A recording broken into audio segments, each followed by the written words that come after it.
Thank you. Good morning, good evening, ladies and gentlemen, and welcome to the regular Midland Council meeting, Wednesday, June the 15th, 2022, which is being held virtually and broadcast on Rogers Television. And you can also access it through our YouTube channel. We've just come out of a closed session, but we'll get to that in a moment. I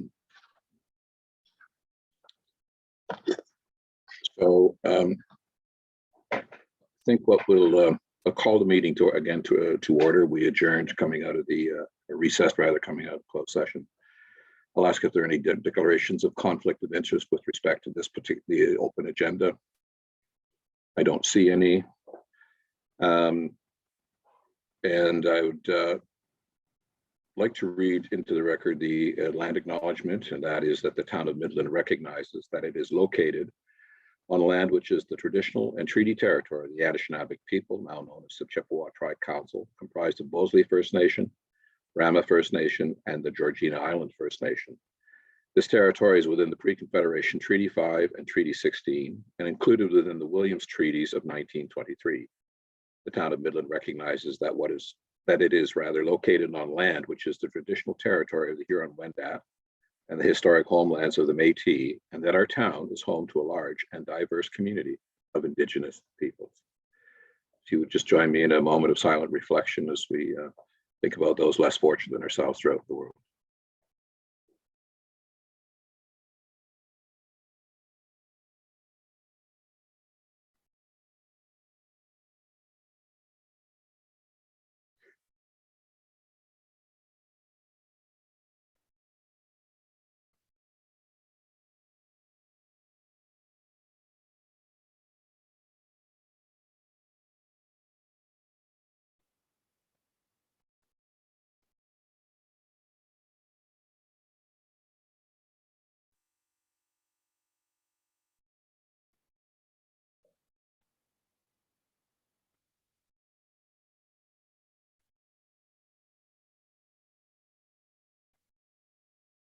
Thank you very much. As I mentioned earlier, we've just come out of a closed session.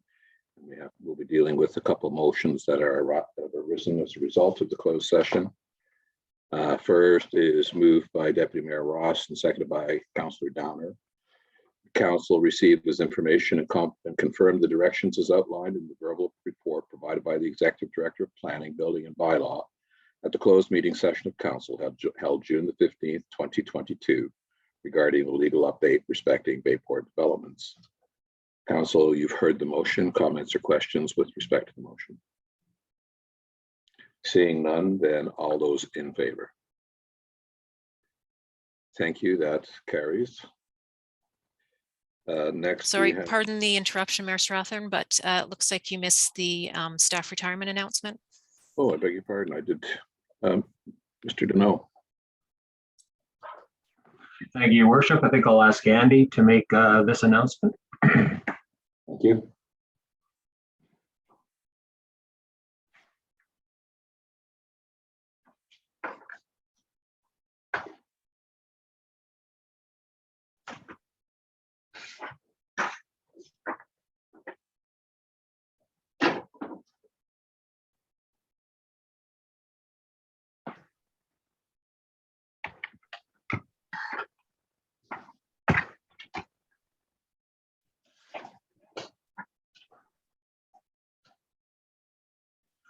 Mr. Campbell.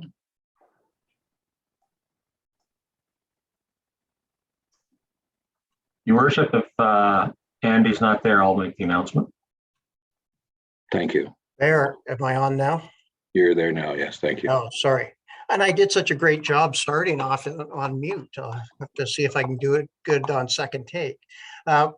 Thank you, Your Worship, members of council. Brian Lesperance is retiring after almost 19 years of service here. He started in 2003. And Brian's just been a great resource to the water wastewater team over those years. He has a great mind wanting to fix things mechanically, and he's been a great resource to to save us money by looking at how he could do some welding, do some metal fabrication on top of his regular duties to do things. And one of the big projects he took on since I've been here was rebuilding our grit system and our headworks at the plant. It was this archaic monster, and Brian was able to rebuild it to make it function properly as it had been worn out and hadn't been working very well for years. Brian isn't able to be with us tonight to talk to, have any words for us, but Brian has just been great with a smiling face and a real joker around the plant, and I think the guys will miss him. So I just want to put a shout out to Brian and his family. We, myself, management, and the team really wish him the best in his retirement. And we know he'll be working on some cars and tractors and things like that, just keeping his skills up in his retirement. So thank you, Brian, and we wish you the best of luck.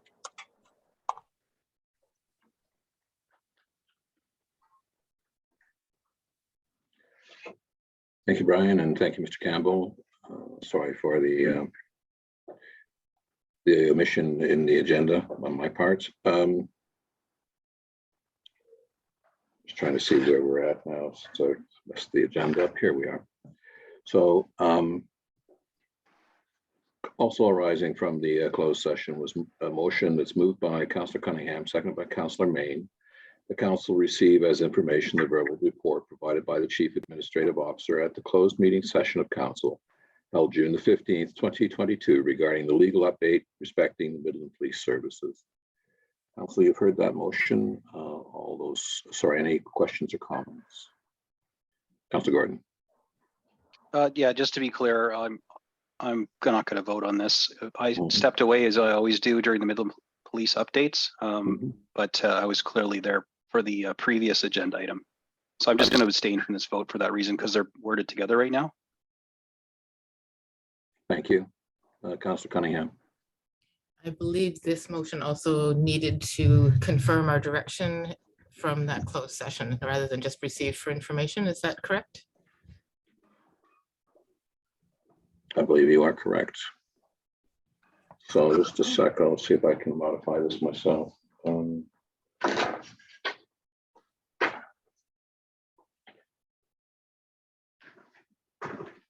confirm.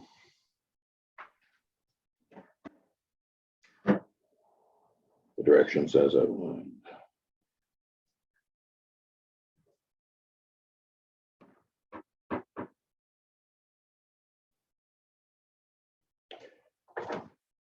Thank you, Councillor. So I'll reread the motion. Moved by Councillor Cunningham, seconded by Councillor Main, that council receive as information and confirm the directions as outlined in the verbal report provided by the Chief Administrative Officer at the closed meeting session as council held June the 15th, 2022, regarding the legal update respecting the Midland Police Services.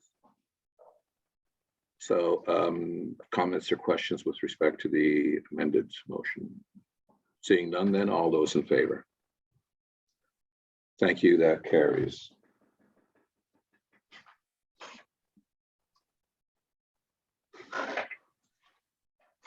Next, we have a motion moved by Councillor Olszewski, seconded by Councillor Gordon, that the contents of the regular council with closed session agenda for June the 15th, 2022 be approved as amended. Addition of item 10.1.2 Midland Public Library, Midland Movie Nights 2022. All those in, questions or comments with respect to the motion? Seeing none, all those in favor? Thank you. That carries. Next, moved by Councillor McGinn, seconded by Councillor Prost, that the items and related recommendations contained within the June 15th, 2022 consent agenda as consent items have been considered by council be adopted with the exception of item 10.1.1 correspondence Huronia Airport Commission -2022 additional budget needs, item 10.4.2 CSR -2022-40 municipal accommodation tax otherwise known as MAT. Item 10.4.3, CSR-2022-42 parking system update, which will be considered under section 17, reports and other items withdrawn for council's consideration. Council, questions or comments with respect to the motion? Seeing none, then all those in favor. Thank you. That carries. Your worship, I apologize. I glitched out there for a second. Can I just speak to the consent agenda? Sure. I just want a huge thank you to the Midland Public Library over the downtown movies. That's something that, you know, Mike Ross, Councilor Shevsky, myself, we've volunteered with past couple of years.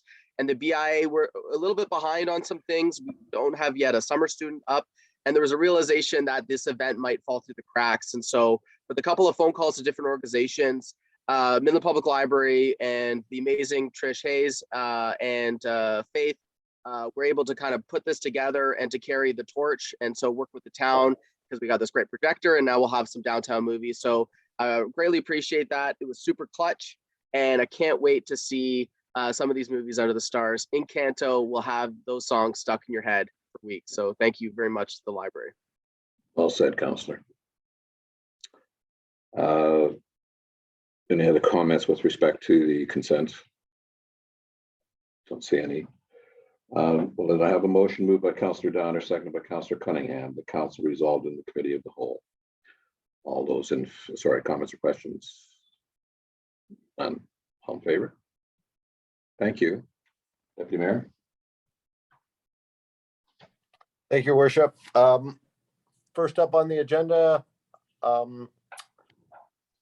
sorry, I'm just getting to my spot.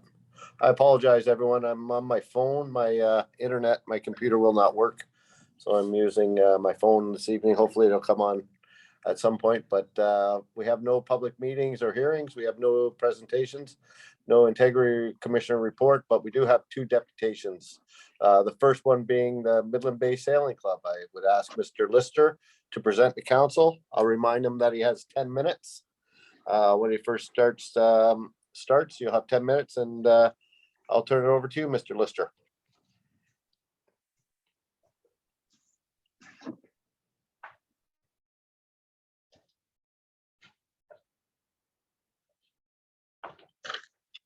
Hello, can you hear me? Yes, we can. Yes, we can, good. sir. Me and technology, my apologies. Yeah, you're up. I'm John Lister. I'm a member of the Midland Bay Sailing Club, and I appreciate Councillor Ross giving us a few minutes tonight. My objective tonight is to give you a little overview of the Midland Bay Sailing Club, review the lease proposal that you have in front of you, and there's a couple changes that we would like to suggest, and I was just going to encourage that we could talk about those briefly. Have you got the PowerPoint up in front of you? Yes, we do. Oh, great. Okay. Anyway, as I said, I'm John Lister. I moved up here in the mid 80s. I, of course, came up here probably like many of us because of Georgian Bay. I grew up this little town south of here called Toronto. I grew up there sailing in my youth and got tired of the people, came up here where it's green. And I joined the Midland Bay Sailing Club, where I've, over the years, taken a great interest in the sailing school and the race program. And it's become a very important part of my life and my family's life. A little background, if I may, on the sailing club. Many of you may know it, some of you may not, but it was first started back in the early 70s. It had an original lease with the town of Midland for $1 a year, but there was a lot of expectations that came with that. For those who don't know it, it was initially a swamp in that area. And part of the requirement of the lease was that we would develop the land, which meant building in the land in terms of filling the land and also building the berms where the docks are now. But a big part was to create the launch ramp for the town of Midland and the lagoon that goes down to it. And since the early 70s, it's been the club's responsibility as per the lease to keep that right of way open. And since 73, I'm biased, but the Midland Bay Sailing Club has become probably the biggest club in Georgian Bay. We have the largest sailing school north of Toronto. We have run the biggest sailing racing programs on Georgian Bay. And over the years, since the early 70s, we've invested well over $2 million in the sailing club. Interestingly, half of that, just over $500,000, has gone into dredging to keep the lagoon open. Many of you will know in the recent years, the water had dropped and we had to dredge in the late 70s. We had to dredge again in the late 90s. And then since 2020, we spent $545,000 on dredging. A big part of that keeping the waterway open down to the ramp. Just recently, the club has voted to spend over the next 5 years $643,000 on the sailing school, on replacing the docks, and some facility upgrades. For those of you that have been there, we are, the club I think is in really good condition physically. We're quite proud of our property. A couple of things in particular about the sailing club, and please advance the slide there. These are just some of the pictures of a program that we're really proud of, and it's probably the biggest thing we do at the sailing club. As I said, we run the largest sailing school north of Toronto. Prior to the pandemic, we had 140 kids in the program every year. They come for 2 full weeks, so we run 4 sessions. We employ 6 to 7 instructors, and these are well paid jobs because they have to have great qualifications in terms of lifeguarding and sailing certificates. It's hard to imagine, but we have 42 sailing school boats. And for those of you who are boaters, you know that boats are a hole in the water in which we throw money into. And the whole sailing program is organized by the members of the club. For about 12 years, I was the chair of the sailing school program. It's a very rewarding program, and something that we're all proud of. Beyond the sailing school, the membership at the sailing club is very strong. We have 190 members. We have 140 slips, as I said, the largest sailing club on Georgian Bay. And we host regattas from all over Georgian Bay. In fact, next week we have a boat. We're running a regatta that I actually happen to be organizing, and we have boats coming up from coming up from Texas to race up here. I'm not sure if we want boats from Texas, but so be it. And we also run very strong social programs. I think the club, part of being the club is not really just about sailing, it's about camaraderie, sense of community.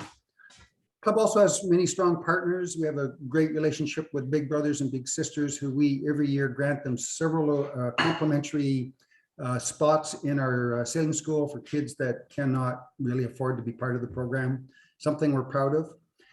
We run a program every year, or an event called Sail for Hope, where we raise tens of thousands of dollars for cancer. We work with many community organizations. Probably the closest one is right next door, Bayport, which is run by Maple Leaf Marinas. They are sponsoring this regatta that's coming up next week. And they're also massive sponsors of the sailing school program. And they're just finished a $10,000 pledge to our sailing school. So there's good partnership there. Other organizations like the Rotary Club in Midland are also sponsoring the sailing school program at the club as well. So you can advance your slide again for some more pictures.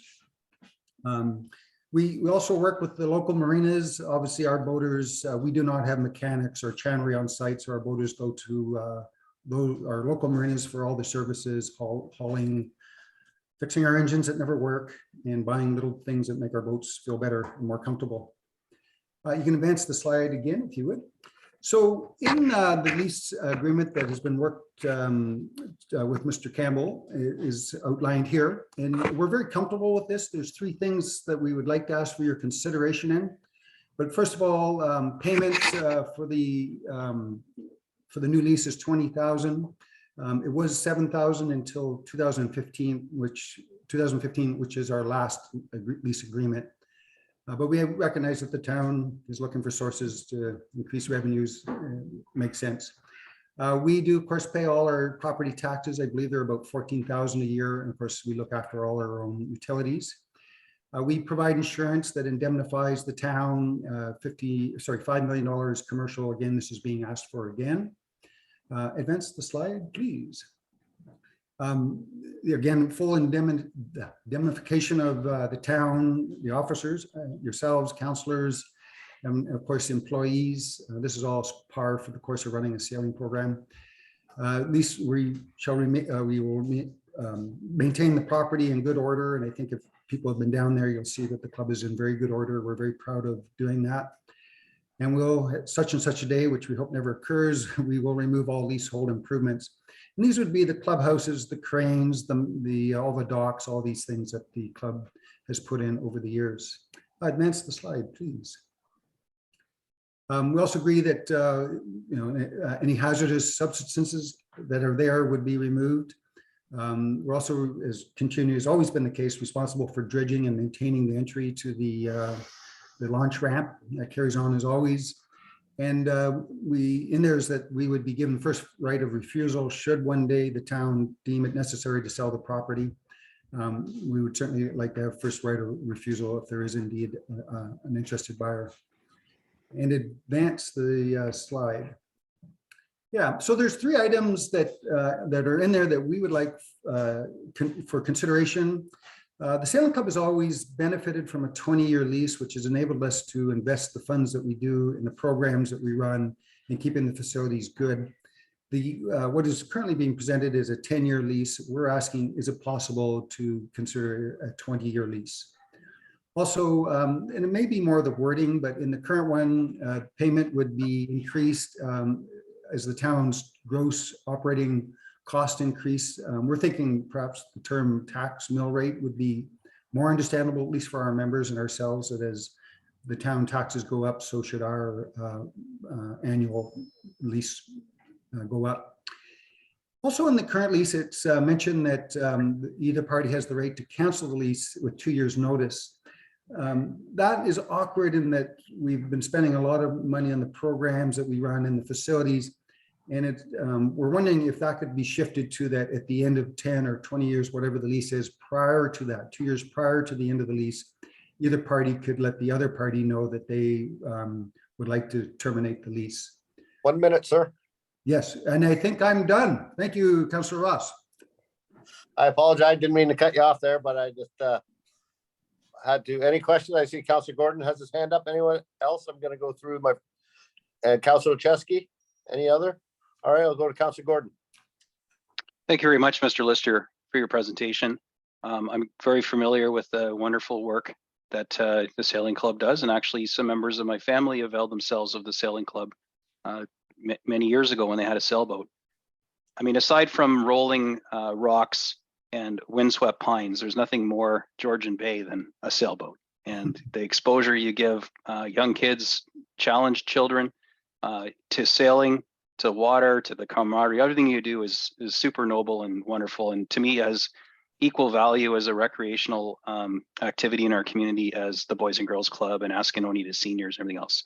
So thank you for what you guys do and the dedication of all of your members to keeping the place so shipshape and tidy. And I do recognize the significant capital investment that you've already made to that property that turned it basically from darn near a swamp into what it is today, and that you're now faced with a significant $600K. And if that's what you're estimating now, I suspect you'll find it'll cost more when you finally get to do it. Upgrade to your dock system. So that being said, I've reviewed this lease, and I too was a little, I don't know, I'm not going to say taken aback. I was a little concerned about the language that was in it that really makes me feel like we're just waiting for the developer who wants to build condos to come by and say, we want that land and to give you your eviction notice after 2 years. I don't feel comfortable with having that kind of language in there, even though I think commercial leases need to have, obviously they need to have exit strategies built in them for both parties' protection. But I haven't heard of, and I certainly wouldn't be supportive of booting you guys out and turning more of the waterfront into, whatever is going to happen with that land, and then wouldn't be affordable housing, put it that way. So I'm perfectly in support of bumping your lease back to where it was for 20 years, just as a show of commitment from the town that we're serious. But at the end of the day, even if we made you a 50-year lease, if we left this thing the way it's written, the cancellation of agreement by either party within 2 years, that's effectively a 2-year lease. Doesn't matter what number we want to put on it, that's a 2-year lease. So, I can understand the concerns and hesitation, and I would be more than happy to support your ask to, give you the 20 years, knowing that it is still rather symbolic, as well as that matching your, I noticed that, you're paying more now with this new one, and you're not squawking about that, God love you, because everything costs more. but tying it to the tax rate increase rather than something sort of arbitrary and certainly nowhere near as transparent as the operating cost increases. I like that idea of tying it. So if we do a, heaven forbid, another 5% tax increase, then you know you're going up 5% like everybody else. And that was a similar suggestion that was given by Deputy Mayor Ross in our budget deliberations on what we do about our marina that we operate at a substantial loss, down at the town dock. And then your wording that you've put in here, that either party may provide 2 years notice prior to the expiry of the lease and its intention not to renew the lease. I personally have no issue at all with tidying that language up so it doesn't feel like you're in such a precarious position when you've got so much money to spend there and you've already done so much. So for what it's worth, I'm supposed to ask questions, but I'm fine with this because I guess later we're going to have to do a motion, or I'll There is a happily vote motion on the floor to have There this is a motion. lease amended. There's a motion that will come forward after our next deputant, and we'll have this conversation. If we want to make a friendly amendment, or not a friendly, but an amendment at that point, we will definitely have the opportunity. If you have any questions for Mr. Lister before that with regards to Sailing Club, I'd suggest you go ahead and do it, but the motion will definitely, it's 17.1. So Fair enough. Then, Yeah. Mr. Lister, I don't think I do have any more questions, more just a commitment that I think you're being fair and reasonable. And I do value what the Sailing Club brings to Midland and the surrounding communities. It's definitely an asset. Thank you very much for your presentation. Councillor Chesky? Thank you, Mr. Chair. I just want to echo Councillor Gordon's comments. It's almost as if he wrote what I wanted to say. Yes, totally supportive of the Midland Bay Sailing Club. A total fan of Mr. Lister. You don't look a day older than when you did this presentation 7 years ago. It was pretty much the same ask 7 years ago in the same precarious situation you've been in, and you've kept your head held high and had some positive strides at the Sailing Club. So I commend you for that, and I appreciate all that you're doing. I will support Councillor Gordon's motion if he brings it forward tonight, amendment, unless staff have a glaring reason that I'm missing as to why we shouldn't do this. I would support the agreement at the end of 10 years, maybe at the 8th year, you have the 2-year notice or not. And again, at 18 years, if it's the appetite of council to go to 20. So I support you. I appreciate all that you do. Love the Sailing Club, and I can't wait to get my daughter there to get on a sailboat. Thank you, Councillor Chesky. Any other questions or comments? Councillor Main? Would it be appropriate to ask of Mr. Campbell's thoughts on the adjusting the thing, or should we talk We're about that? We're going to do that when we get to Okay. the action motion, if that's all right, Councillor All Main. right, You'll well, have that's lots great. of So opportunity. just a quick If question you have for a Mr. question with regards to the Sailing Club, that'd be fantastic. Yes, yes, I do. I was fortunate enough. I took sailing school as a teenager, and I had a blast for the couple of weeks that I was there. Certainly understand that. I know there's a excitement to try to get a longer term lease. Is something like 15 years a little bit more amenable than instead of moving all the way to the 20-year? And I had the next questions I have would be for Mr. Campbell in terms of that financial formula that we're trying to find a nail in on. Thank you. Well, wait, is there, Certainly. I guess the question to you, Mr. Lister, is would negotiation be fine if we could move it up to 15 years? Would that be, or you're looking for 20 or nothing? No, we're not. I mean, you guys are driving the bus here. We're just sailing around on the bay. Yeah, our preference would be 20 years, not because that's a magic number. It's just, it allows us to think long-term and to think big. It's allowed us to build the biggest sailing school north of Toronto. Sure. If 15 had to be it, that would be it. If we could go 10 and 10, Okay, probably better. sure. Well, and we will have a motion come forward. Now, one thing I will add, there is the opportunity, and I'm sure the town and would be very, would solve probably all your problems. We could sell you the land. No problem. You give us a nice offer, we'll, and it solves all your problems and you have it forever. I would, it might be something you want to look down to in the future, but we'd be happy. I'm sure, for the right offer, we'd be happy to sell it to you. Yeah, I mean, that's actually come to mind. To be honest, we're trying to keep the club accessible to all. It's a very reasonable, lots of families members there. We haven't really delved into the idea of buying it, but that could be a future consideration. If we put a lease together and then Councillor Ross, you and the team would say what you're thinking, we could always bring that back to the team. Sure. Perfect. Yep. Great. Well, just to sort of save the club to be there forever. So True. okay, if you owned it, a future council couldn't, implement that to end the lease and sell it to a developer, and you'd have it forever and the legacy would live on. That's only my thought, but I appreciate you coming this evening. Any other questions or comments for Mr. Lister this evening? I don't, Councillor Prost, and do I have any others? And Mayor Strathern. Perfect. Thank you. As I said, I only have 4 frames on my phone, so I'm going through. So thank you so much. I'll go to Councillor Prost and then I'll go to Mayor Strathern. Okay, I just want to say thank you for your presentation. I learned more about the sailing club in the last few days, and I think it's amazing. It's an asset to our community, and as Councillor Gordon and Councillor Ochesky and Deputy Mayor Ross have said, I mean, my take on it, they all support it, and I think just changing some wording and making it happen, it's time. And I hope our vote goes in a good way and a good favor for you. And it's nice seeing you again, John. Thank you, Councillor Prost. Mayor Strathern? Thank you, Deputy Mayor Ross. I'm just wondering, do you charge dockage? Well, yeah, all our members pay dockage. It's a calculation based on the length of the boat and the beam, plus there's costs for hauling it out and storing it. Do you mind my asking what that is? I don't remember, I don't On a remember per the foot numbers. basis?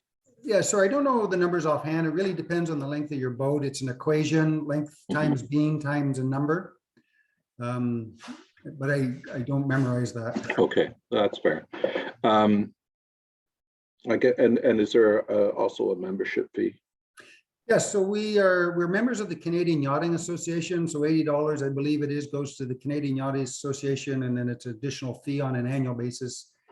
Probably what's more important to the memberships is every member must put in 20 hours of work, which quite frankly isn't a problem. Members, myself included, do far beyond that, with big smiles on their faces. Yeah.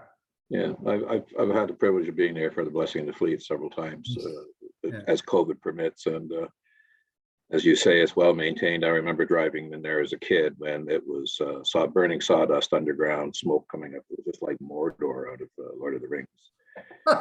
and the docks in there were basically rough cut 2 by 12, 60 feet long, cross braces 2 by 6 on cedar posts. And as a 5-year-old kid, I'm looking down at all these bullfrogs and hoping I don't fall off and get eaten by the bullfrogs. So the transformation that you guys have made there is spectacular, and hats off to you for that. Thank you very much. Any other questions or comments? I see none. I want to thank Mr. Lister for coming forward this evening, and we will have a motion later on in our agenda. I think you're in good hands, and we'll get something done for you today. Okay. Well, thank you for hearing me out. Really appreciate it. I know you've got lots of big fish to fry, so I appreciate our short time here. Thank you so much for coming this evening, sir. Okay, thank you. Thank you. Bye-bye. Next on the agenda, we have the Bayport Village Phase 2 subdivision and Block 23. We have Mr. Daniels to present to council. Is Mr. Daniels with us this evening? Mr. Daniels has not joined the meeting Oh, as of yet. okay. We'll move on to the notice of motion. We'll give him, it is 6:35. We'll give him 10 minutes. We'll go through the sailing club lease agreement. If he's not with us after that, we'll have to move on to the rest of the agenda. So if it's all right with this committee, we will move on to the lease agreement for the Midland Bay Sailing Club. Is that fine with everybody? I don't see anybody objecting. So the motion is that staff report CSR-2022-41 Midland Bay Sailing Club lease dated June 15th, 2022 be received, and that council authorize the mayor and clerk to execute a lease agreement with the Midland Bay Sailing Club, Inc. as per the commercial terms noted in this report. I need a mover and a seconder if I could. I have Councillor McGinn, and do I have another? I'm going the wrong way. And Mayor Strathern. Any questions or comments with regards to this vote? I'll go to Mayor Strathern first. If you could all hold up your cards so I can get it. I have Councillor Gordon, Okay, Mayor Strathern, you're up. Well, thank you, Deputy Mayor. With respect to the term of the lease, it's suggested that it'd be 10 years. And I'd like to suggest that it's 10 years with an additional 10-year term on approval of both parties. So that gives you a revolving lease. Both parties have to agree to it being going forward. But what it also gives you is an opportunity to reassess what you're doing with the property. We are currently in a lease, a commercial lease, which is a 30-year lease, and there's really no option. We're in a 30-year lease, and the terms, there's no real option for doing anything with it. And the reality is that I believe under this black now, we're not allowed to engage in anything more than a 21-year lease.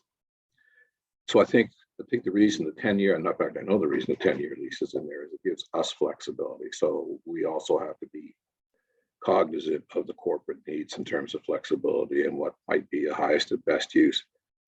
Given what I said earlier about this being a sawdust pile that was basically burning with some earth over top of it, I suspect that if you did a geophysical survey on that site, there's no way you're putting anything up other than a one-story building.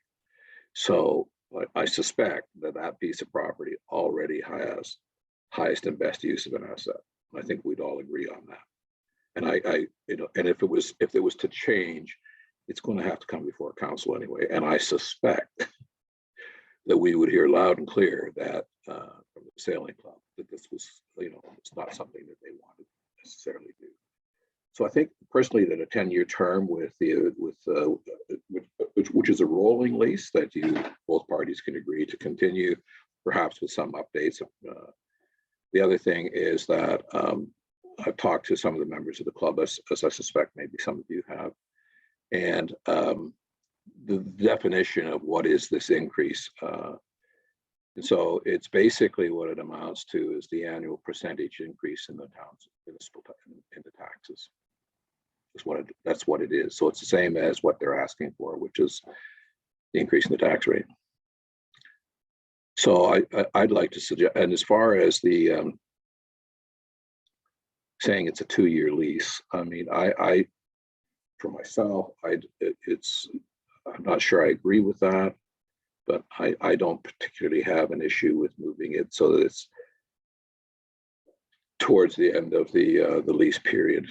But we do need some as the property holder, some assurance that we can intervene should we need to. But that I think is our responsibility to the corporation and to the residents. I mean, I watched every Wednesday the sailing club out there, and I watched the kids out there dunking the boat. So, and I have some. I mean, I did an assessment of what the money, the revenue, if they were to take their boats and put it out to Bayport in 2014 rates, it amounted to $320,000 that the members would pay for the boats that were in the fleet at that time to Bayport. Those rates at Bayport will have gone up as has everything else. So the amount of money that they're generating into the club on a 1-year basis is at least, I'm going to guess, $350,000 plus whatever membership fees are associated, and the value of 20 hours of labor from each of the members. So I think that's, 20 hours. That's what he said. So it's not that and that's each year. So there's a lot of money that actually potentially it's either a cost deferral because they're not charging the same rates as the commercial marina, and I suspect they're not. So but there's a cost deferment going on in the club, and I just want to point that out. Not that I'm saying we shouldn't support them, because I really do believe we should. They add value to the community in a variety of ways. I think their membership, as they define it, is if you live within 30 some odd kilometers of the town of Midland, you're deemed to be, from their definition, a resident. I would take some exception to that, but I suspect it was never written down what a resident is with regard to the lease. So, but other than that, I'd like to suggest those changes to the motion. If I could. So, sorry, your worship, those changes are? Just a sec. Something caught in my throat. That's all right. They are that the lease be a 10-year term with an additional 10-year term on approval of both parties. First change. The second change is the annual lease fee increase bill will be equal to the town's annual percentage tax increase. Those two. And if I suspect we could say that the provision for 2 years, excuse me, that it could be up for conversation, a termination within the last 2 years, as was asked by the club. Sorry, I don't know what I've got caught in my throat here. So, sorry, I just want to make sure I got the point on the last item, termination of what, sorry? Yes, I believe they asked for within the last 2 years of each 10-year term. For the last 5 years. So it's, I mean, the comment's been made that effectively it's a 2-year lease. Right. Okay. So we have a amendment on the floor. You've heard what the Mayor Strathern has proposed. All those in favor of this amended motion for discussion? 1, 2. Any others? 3. Sorry, this is for discussion or are we voting on it? That's a good For question. for discussion, to get it on the floor for discussion. If we can turn down the amendment and go back to the original motion, or would you like to discuss the new amended motion? All those in favor of discussing the amended motion? I see it's okay. So the amended motion's on the floor. Any discussion with regards to 10 years, 10 with an additional 10 annual increase to go with what the town increase, staff increase, and termination in the last 2 years in the last 10. Any questions or comments with regards? Councillor Gordon. Thanks. I think Councillor Main had his hand up before mine, but you may not have seen him in the window. That's fine. So I'm happy to defer to Councillor Main to go first. He really did put his hand up first. Councillor Main. Go ahead. No, it's okay. Go ahead. Councillor Okay, Gordon, you're all up. right. All right, so 10 and 10, I think that the proponent suggested that would be amenable. And then the tax rate, are we talking about the, the blended one that, usually blends down in favor of because of the county and education? Or are we talking about the actual Midland tax increase? I had the wording as the Midland tax rate. So Okay. whatever the Midland tax rate is increased. The town's annual percentage tax increase. Okay. So whatever, not blended, but whatever the tax rate is in the town of Midland. The real will one. reflect onto the Midland Bay Sailing Club and hopefully on And any other option. lease that we bring forward. And with Mayor respect Strathern? to the term, with respect to the term of the lease, it's an option to renew at the end of the 10-year term with an additional 10-year term on approval of both parties. Right. Okay, so that's fine. That's 2 council terms, really. A lot Sure. of things can change. I get Or it. more than that. They're Yeah. going to dump a lot of capital into this in the meantime. So I think that probably should give them, some of the certainty they need to spend that kind of money. And then, if I understood correctly, Your Worship, the option to renew or not is triggered within the last 2 years of the 10-year leases. Is that what you're saying? It's at the tail end? There was a third piece in there, which was you could trigger a conversation about them leaving. We have the right to say we have a higher and better use, like for example, a sale. Somebody used the example of putting a marina in there or something. Well, they're covered on that because they have right of first refusal to purchase. But that discussion won't take place. They're given 8 years of certainty, basically. Fundamentally. And then there's 2 years, it's 2 years, a 2-year window. Yeah, that's still better than, that I get it wasn't really a 2-year lease, but the concern that they had and that I had by reading it. So I'm content with your amendments. I think it's a happy compromise. Thank you. Councillor Main. Thank you. No, all the amendments have been clarified. I was just curious from Mr. Campbell's perspective. I think we're just rewording the gross operating rate. I think it's the same terminology. We're just wording it in a way that is a little bit more understandable. And then the second is on the termination clause. Is that a standard clause that we have in our leases currently, or it's a new clause that we're adding to our leases as we go through this lease renewal process? Thank you. Mr. Campbell, care to answer those two questions, please, sir? Yes, through you, Deputy Mayor.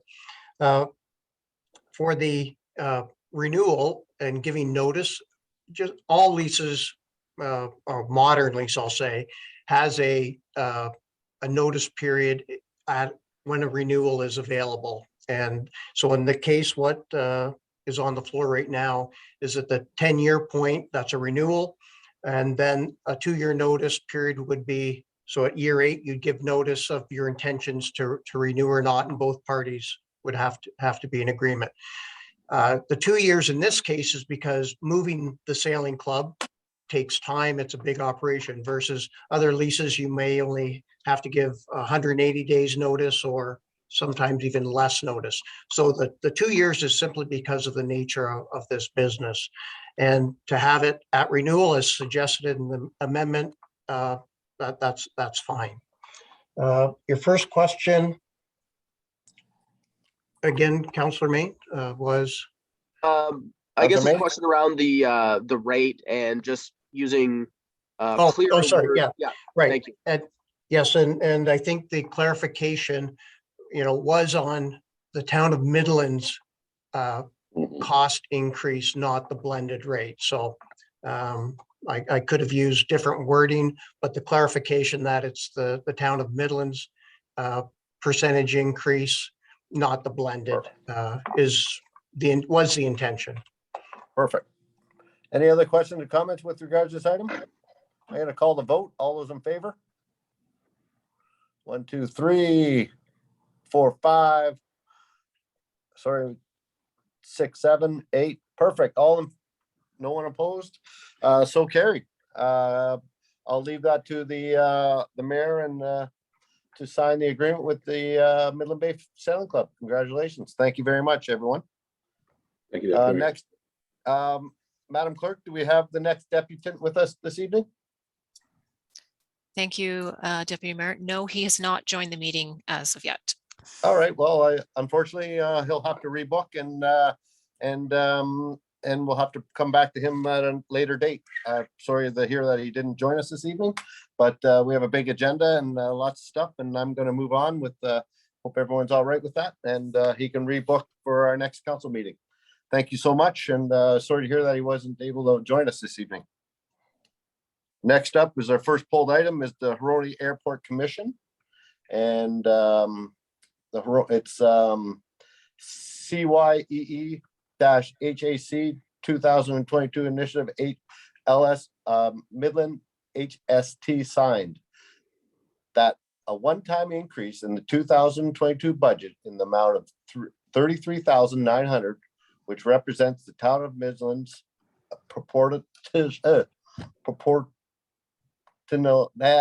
sorry about that, share 50% of the cost for the project in accordance with the tri-party agreement in order for the Huroney Airport Commission to conduct a comprehensive survey that would clearly identify the existing airport infrastructure, better manage the lease profile, prepare for future land development, and properly examine the potential for land sale be approved, and that the funding for the one-time increase of the $33,900 come from a tax rate stabilization reserve.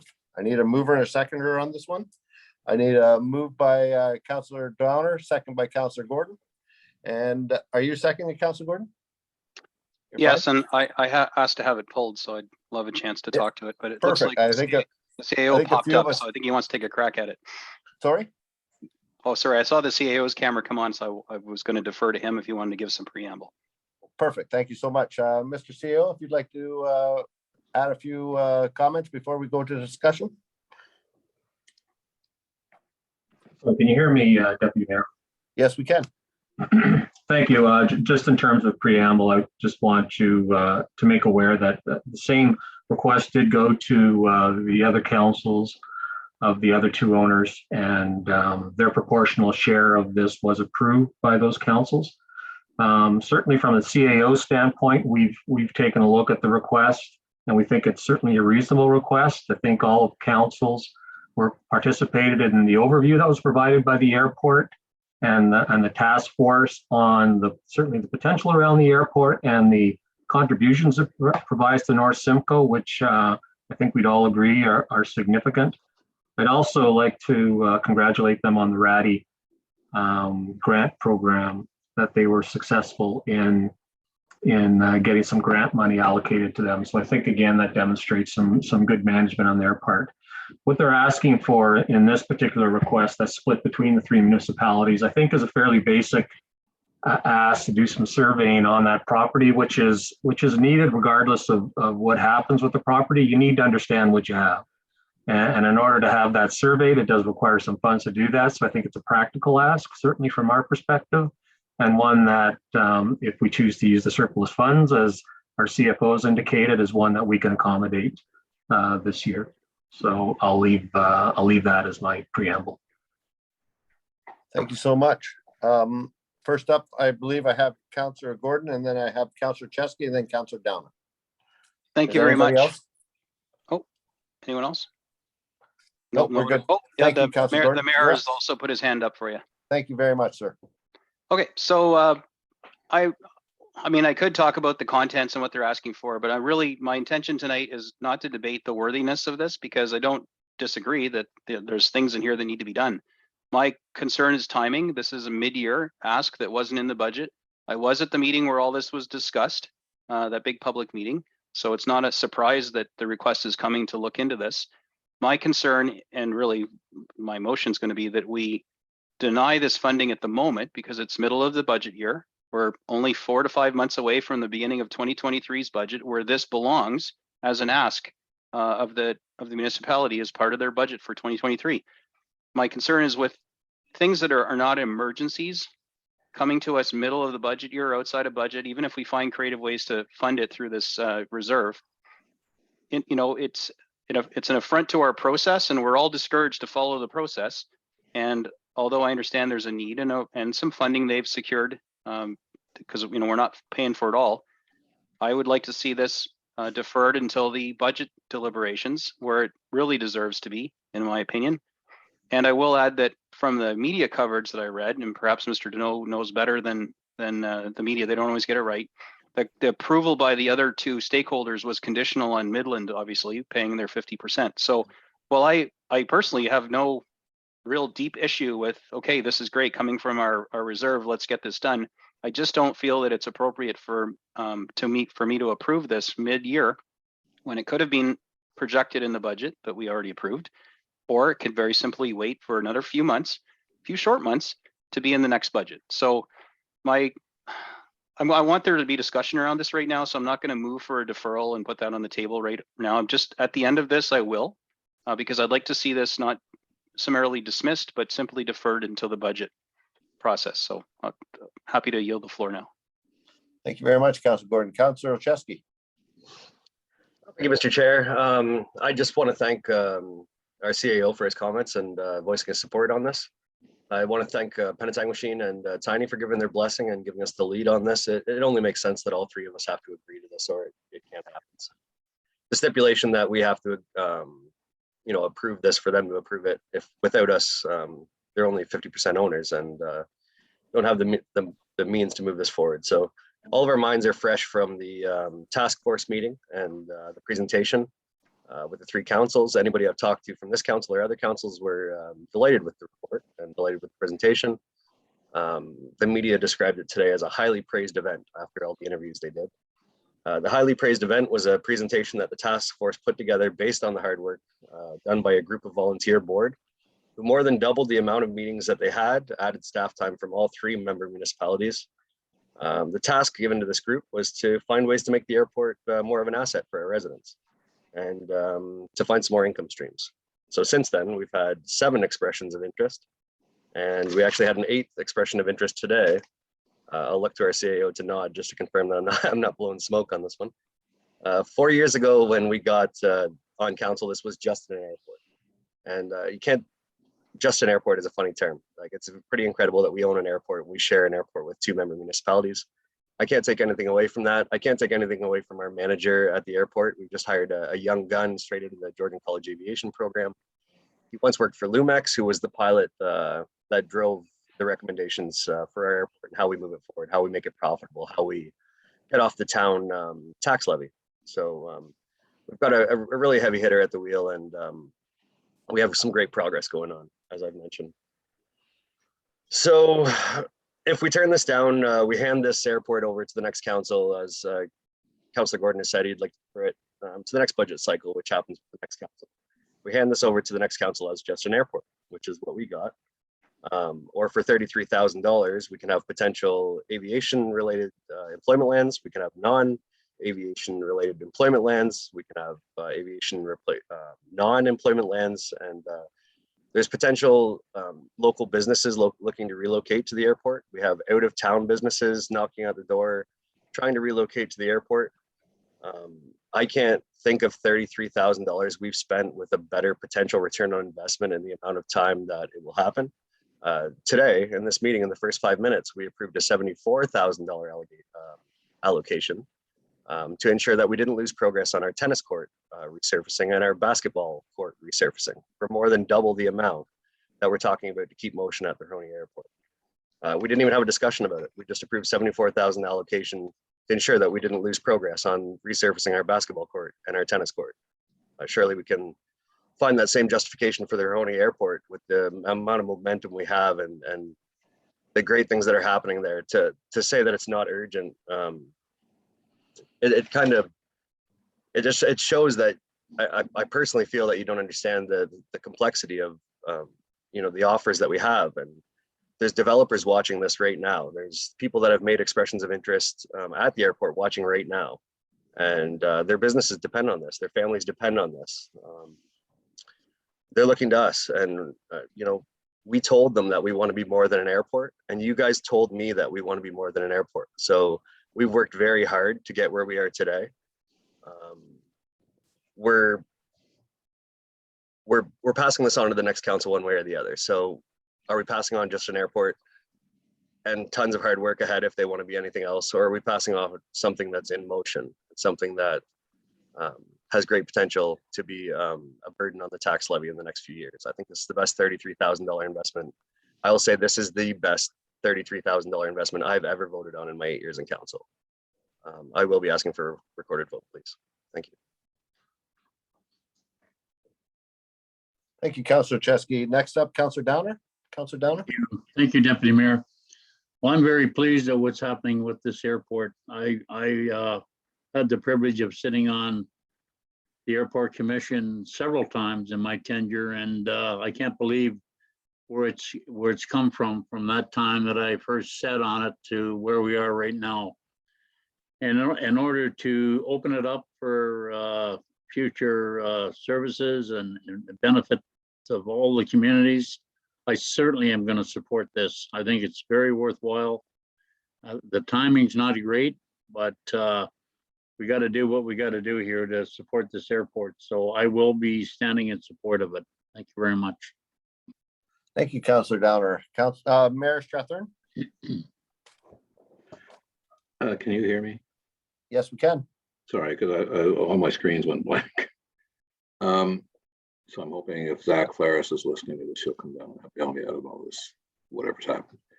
I'd just like to say that I agree very much with both Councillor Shevsky and Councillor Downer.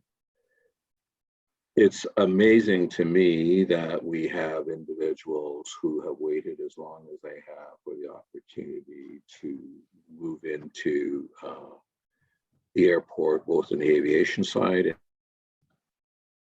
and also in the non-aviation side. And that's, we've, as Councillor Gordon said, we have looked at it and agreed that the airport has potential as laid out by the Huroney Airport Task Force and presented to the 3 councils. Unfortunately, I wasn't here, but I did read all the documentation prior to leaving. So for me, we have a waiting list of people who want to get things done.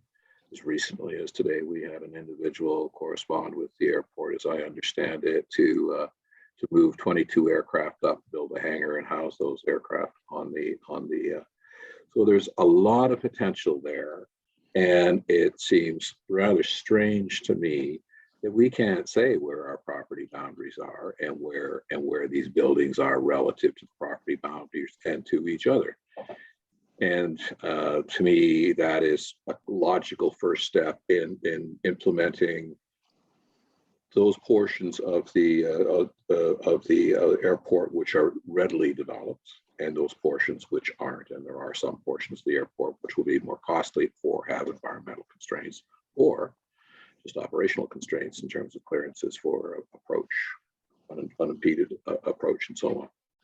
So for me, it's, I think, and the fact that we're using a reserve to do this just speaks to the fact that we have reserves that allow us to act with agility. That when these things come up and we have an opportunity to act as a group that's been operating together since, I don't know, 1967, when or something like that, when the Parliament approved this airport, and it was the Parliament of Ontario that approved it, I believe. We have an opportunity to act in unison with the other municipalities to get the job done, understand what we have there really, and then allow for some interesting conversations about leasing or selling or a combination of the two and what might be done with those lands. So if you look at Lake Simcoe Regional Airport, they just recently did a whole site plan approval. The reason they did it was because prior to that, it was just one big property. They sort of took the tax bill, divided it by the number of buildings, and then allocated it out. This gives the airport in a reasonable amount of time the ability to go forward with a site plan,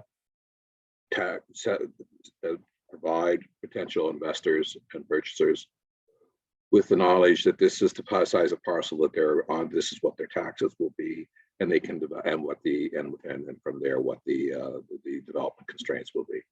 I think it's very worthwhile. I think the sooner we get this done, the sooner we're going to get these tenants, potential tenants in there, and drive income. Which ever since I've been involved on council, we've been trying to get the airport to a point where they're not coming and asking us for money. So if this gets them there faster, I'm all for it. So, thank you.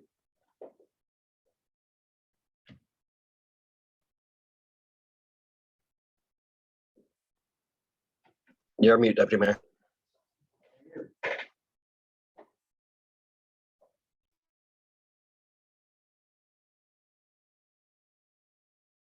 I'm muted. Does anyone else have a question? I wonder if Councillor Main? I just had a quick point of clarification. Yes.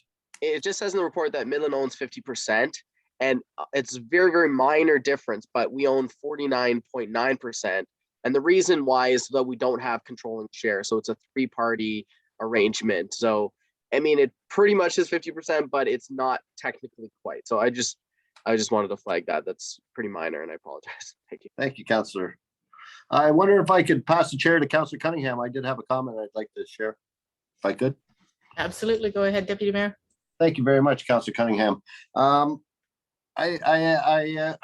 came into this meeting today, and we always try to be open-minded as we can, but we obviously always have how we feel. And I have to be honest, I was feeling the same way that Councillor Gordon did. But I've now heard the argument, and I appreciate Councillor Olszewski's words. And being a partner, sometimes you have to make sacrifices, and we are partners with two municipalities. And I really do feel after hearing the information that come forward from our CEO and especially Councillor Olszewski, that I think we need to support this. 39,000 is a lot of money, and no matter what you say, and we have a big budget, but 39 grand. But we're lucky enough that council has been sort of a bit been able to put a bit of money aside, and we do have a bit of reserve. And in my head, let's use that reserve to move this forward. We have two other partners that have already approved it, and we're part of a team and a partnership. So I'm going to reverse my original thought, and I'm going to support this motion wholeheartedly. Thank you. Thank you, Deputy Mayor. I do see Councillor McGinn and then Councillor Prost. Councillor McGinn. Thank you. I'll figure out how to lower my hand. I too, like Deputy Mayor, I'm using my phone. I had questions at the beginning, even though I was very much, like, yes, yes, yes, but I had questions and my questions have been alleviated. I support this, and that's what I wanted to say from the bottom of my heart to the top of my heart. Soaring, I support this, and I can't wait to see what's going to happen moving forward. My question was, it was a tiny one. It had to do with the way it was worded, that they had control. But to get there, sometimes you need a hand up, and essentially that's what we're being asked for right now. We're being asked for a hand up so that they can move forward. And there's a lot of people that are watching and interested. And knowing that there are people that are interested is fantastic. It goes to validate what the majority I'm hearing my fellow counselors say, that yes, this is going places. And I wasn't able to attend, but I was able to read. And it's thank you. I also have to say thank you for all the information that is out there. And 100%. I am waiting to see them soar above the clouds. And this is how we're going to help them get there. Nicely said. And we'll get Councillor Prost, and then we'll go to our CAO. Thank you. I came in to this meeting with my mindset. I've talked to many residents, and I've listened to everybody with an open mind. My answer is still no. I still feel that horrible gut feeling in my stomach from budget time. We had to say no to so many.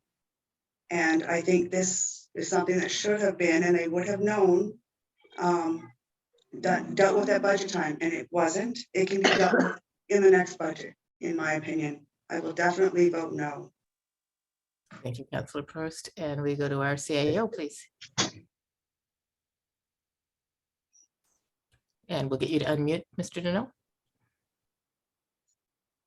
Thank you, Councillor Cunningham, and I do appreciate that this is one of those difficult decisions, and I want to ensure that I don't create this illusion that we have money lying around looking for something to do, and that certainly is not the case. The surpluses that we've been able to generate are because of a lot of hard work, obviously, and obviously cost savings because of the pandemic, and we do have immense needs for our reserves. The only facts I wanted to make sure you're aware of was certainly from the administration standpoint, you've got, I think, a very good and reasonable management team managing that operations. I think they're doing a great job. I think they've obviously demonstrated good success in terms of their grants that, was part of that letter. But there's a highly energized team looking at what this airport could become. And to a lot of the comments that were made, the payoff for Midland, Tiny, and Penetanguishene is what's to come. And that does require some investment at some time. So I do appreciate it's a difficult decision. Is it a good investment? From our perspective, I think it is.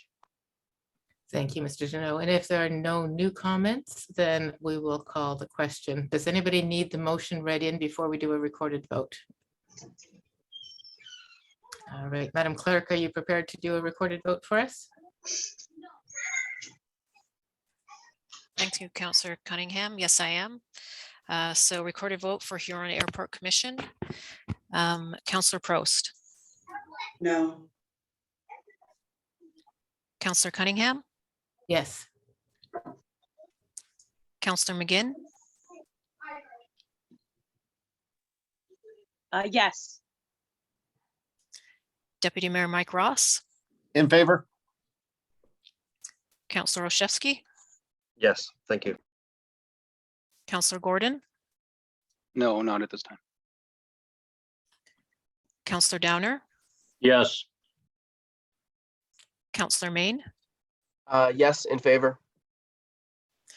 Mayor Strathern. Yes, thank you. So that's 7 in favor and 2 opposed. Motion is carried. Thank you, Madam Clerk. Deputy Mayor, I'll turn the meeting back over to you if you can unmute.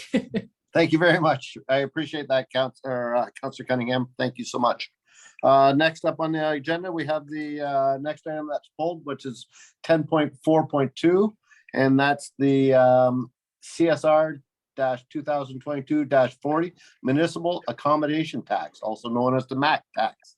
That's staff report CSR 2022-40 municipal accommodation tax dated June 15th, 2022 be received, and one, that a draft municipal accommodation tax bylaw be prepared for stakeholders consultation, and two, that municipal accommodation tax working group be established to provide input on the draft bylaw, and three, that staff report back to council in Q4 2022.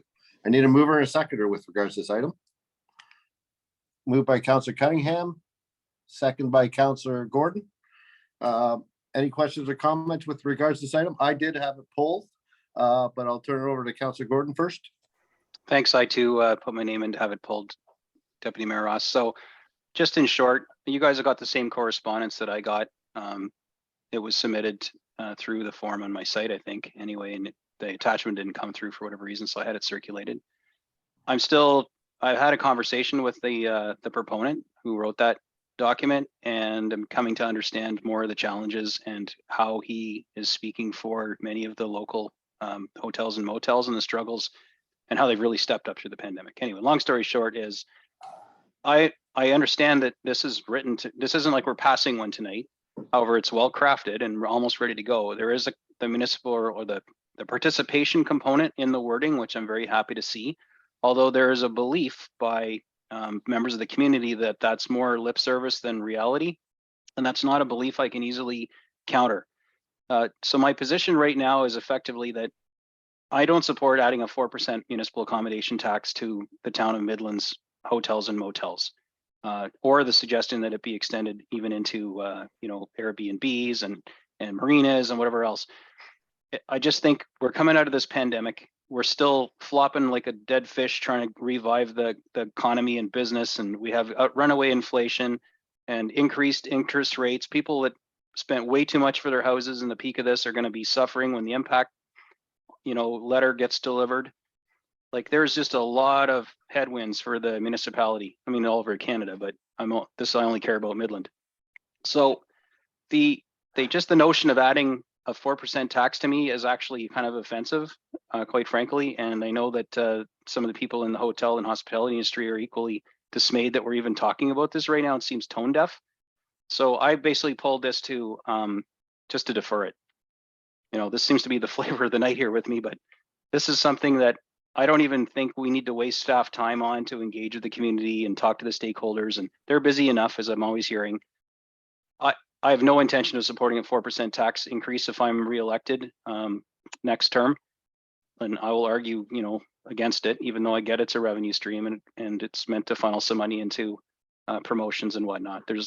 I actually don't even want to argue the merits of this right now, because really it's just about the 4% tax and the fact that I don't think we should, burden staff or the community with yet another thing to be upset about when they consider a tax increase on tourism. So again, I'm not going to stifle conversation right now and call for a deferral and hijack the conversation. I'd like to hear from other councillors about this, but my end goal in this is to have this not proceed right now, and let's focus on the things that really matter, and let's move on to the parking conversation.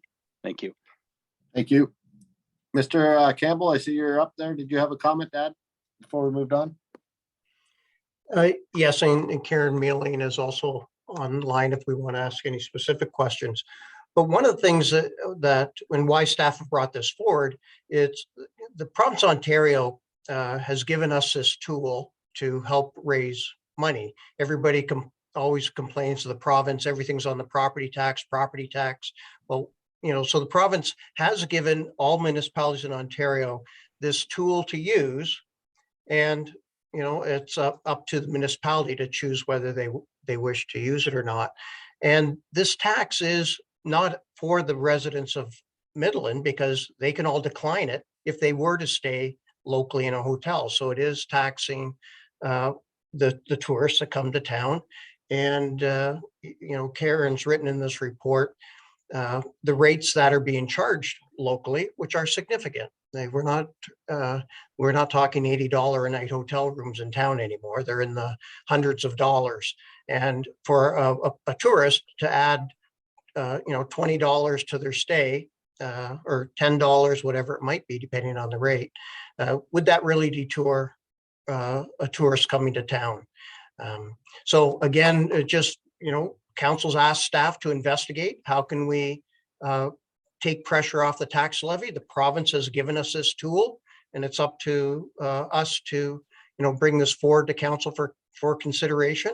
And you can see the conservative estimate that's in the report that would come into our coffers to help and be used for tourism. And we just last week had the Butter Tart Festival. In the budget, that was a $40,000 hit on the tax base. This MAT tax would cover that cost, as an example, or add other programs, tourism programs that we could bring to town. So again, tourism is one of those challenges where it costs money for our local businesses to make money. And we are providing services, and this recommendation is in front of you. We're at your pleasure as to whether council wishes for us to start consulting on it or wait for a later time. We'll take your advice. Thank you very much. Any other questions or comments with regards to this item? Mayor Strathern? Actually, Councillor Downer had his hand up first. I apologize, Councillor Downer, and then I'll go to Councillor Strathern. Thank you, Your Worship. I support this tax, but not at this time. Again, this is not the time to be asking for something like this, in my opinion. Maybe a year down the road, but let's get back on our feet. And we're coming out of some rough times. I know you're sick of hearing that song, but it's a reality, and I don't think it's fair to burden people with this at this time. That's my opinion. I will not support it. Thank you, Councillor Downer. Mayor Strathern? Thank you, Deputy Mayor. It's being forewarned is being prepared for what's coming or not coming. And I think we're being asked to do here is to allow staff to go out and engage these folks. And we've gone through this once in a sort of, I believe, in an ad hoc way. And the feedback at that time from the people who would be administering this or collecting the tax, the hotels, it indicated that if they had some say in terms of how those funds were spent, that they really didn't want another brochure, that they wanted something that actually put heads in beds, sort of thing, that they would welcome that conversation. And I would hope that what this conversation is going to be is about what is it that you need out of this to make you successful, number one, since you're going to be administering this sort of stuff. And to help create the context within which the budget discussion will have some meaning. So that instead of the conversation we had earlier tonight, instead of being the little box that you're focused on, you can have a broader context within which to have that conversation. And that's all that's being asked. Cynicism aside as to whether or not you think it's a foregone conclusion. Personally, if I am asked to vote, I'm here to vote, and I don't like what I'm hearing, I'm not approving. But I do want to know truly what the hoteliers think about it and the restaurateurs think about it, and to take those inputs into consideration when we actually get into budget, can actually do something about it. And I'll tell you that the rates, some of the rates that are being charged, as I understand it, you need a better deal in Toronto right now. So, and I think that's okay, because these folks are coming out of, as everybody has said, we're coming out of COVID. They now have an opportunity to make up for lost time. But some of these institutions have also been so supported in a large way by the province and the feds in the housing supports. There's a motel down in Barrie, and if I understand correctly, it's a 130-bed unit, and they were making about $800,000 a month on housing people who were homeless, which is fair enough. So I think that there's it's a mixed bag of results. In the next conversation we're going to have, which is parking, I had one individual email me and say they're concerned about the parking, but oh, by the way, I had the best year ever last year in COVID. Best year ever. And likewise for some of the other business people I've talked to. So again, it's a mixed bag. I personally, if I'm going to be sitting here being asked to consider something at budget, and I want to be able to know that I'm making it based on facts from the people who are going to participate. So I will vote for this. I think it's a good idea to be prepared. Staff feel they have the time to do it. And I think the hoteliers, if they feel they're being honestly engaged, will engage. Thank you. I have Councillor Cunningham, then Councillor Gordon. Did you have your hand up again? Yes? Yes, thank you. Thank you. Anybody else? Okay, Councillor Cunningham. Thank you, Deputy Mayor.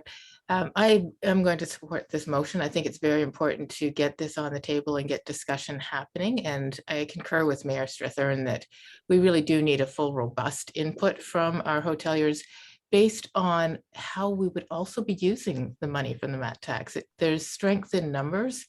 An individual trying to market has not nearly as much power as a combined collection of this money being pooled for funds, being used to access additional grants, being managed by and through some of our tourism initiatives that multiply its impact. I think what is also needed is probably a little bit of education about what the MAT tax is, where it is already in effect and has been for years. Certainly City of Barrie has had the MAT tax since 2019, and you may not have been aware of it. So many municipalities in the county are debating this question right now and going out to their accommodations to see, can we make this something that is a powerful positive impact on attracting tourism to the area so that we can, in fact, recover? So it is important to ask the right question and know what that question is that's being asked. So I do support this. Thank you, Councillor Cunningham. Councillor Gordon. Thanks. I just wanted to point out that, yes, I have heard that some hotels have had a banner, past couple of years, the provincial funding where they stepped up and housed our homeless people, and not just homeless people. There's all kinds of folks that just have no place to live. I mean, I guess that's homeless, but I mean, they're not your typical homeless that you'd see in a tent. These are elderly folks who just can't afford to live anywhere else. So they found a hotel room and there they are. I know that local hoteliers have been giving all kinds of deep discounts. I mean, this is anecdotal, but I can't believe they're going to deceive me here. They've been giving deep discounts and going out of their above and beyond to help people over the past 2 years. Now that provincial funding, I'm led to believe, ends with the month of June. And we're going to see, a significant deluge of folks that were housed, I suppose, indirectly on our dime through provincial dollars, exiting those hotels, and all those empty rooms are going to have to be cleaned up, fixed up, and try and, everyone's going to be competing for those heads in the beds. And to quote one of my arch nemesis from yesteryear, the most expensive hotel room is an empty one. I know he used to love saying that whenever he talked to council, but he's bang on that one. Not everything he says I disagree with. So the key for me is the optionality of it. I know last time I went to Niagara Falls, which is not a cheap place to go as a residential tourist, I contributed significantly with my family to everything we paid for there. And I was able to opt out of this tax. It was optional, not well advertised. And a few places questioned me on it. And then when they went check with the manager, like, oh yeah, and they took it off. I was able to opt out of it and I wasn't a resident. So I guess one of the things I'm going to be looking for in this report, because it sounds that it's going to pass and staff are going to do this research, is the optionality of it and how compelled are people to participate. And, will it be hidden from them that they can say, no, you know what, I just can't afford that extra dough. Or are they going to have to pay it? So, if we're going to do the work, I'm sure staff have a laundry list of objectives, and I will definitely be speaking to the folks that I talk to, which are a lot of them in the hotel and restaurant industry, to make sure that they participate fully in this and reach out to the town, shortly after this thing is likely going to pass tonight, to say, hey, get us on the list, because the conversation needs to happen before that report comes back to council, so we can fully, look at the merits of this and whether it's actually going to help our community on one hand, but then hurt, penny wise, pound foolish. So those are my comments. Thanks. Thank you very much, Councillor Gordon. Any other questions or comments from this committee? Councillor Main? Thank you. Yeah, just there's a comment that I guess the Minister of Tourism, I keep hearing her say, I think it was Minister McLeod, it was tourism industry was hit the hardest and is going to recover the slowest. And I think that's a huge concern for us, is because we have a huge tourism base. We rely so much on that as we've had diversified our economy, moving away from solely industrial to much more fulsome modern economy. This would help pay for the enhancements and promotion of our tourism industry. So I know there's certainly the argument that a tax was going to hurt. In the long run, it may benefit our entire community. And so I think that's why it's worth exploring and figuring out what are the implications, what are the costs, how is this going to benefit us, but also more importantly, looking at the success of others. And all the different organizations that have rolled this out in the last few years will be able to gather all the success stories, initial pushback against people when it's rolled out, but then, you know, maybe people in Niagara region have come around to it and say, hey, you know, this is actually working out great. Now we have a big tourism fund, the Niagara, you know, Niagara on the Lake, Niagara County, Aurelia, Barrie, the list of municipal tax municipalities is growing. And so it's certainly worth exploring. And that's why I would support the recommendation to have a working group. But Q4 of 2022 is maybe a little bit rushed. So if we are going to get this up and running, we're going to probably have to give ourselves a little bit more time into next spring to have this crystallize and materialize. So thank you much for this report. And yes, I'm going to support that at this time. Thank you. Any other questions or comments? Mayor, Councillor Cunningham, if you could take over chair again one more time, I did have a comment. Absolutely. Go ahead, Deputy Mayor. Thank you so much. I'm not going to support it, and I'm going to vote it down, and just to save staff some time. I just don't think it's the right time if we, deter one person not to come to Midland because we have a tax. We've harmed our industry, and as the conservative in me, it's a tax is a tax is a tax. It's another tax. And I don't know how you get by it. It's another tax. So I don't think it's a great. I think Councillor Downer has it right. I approve. I support it, but not at this time. And I will not be supporting this.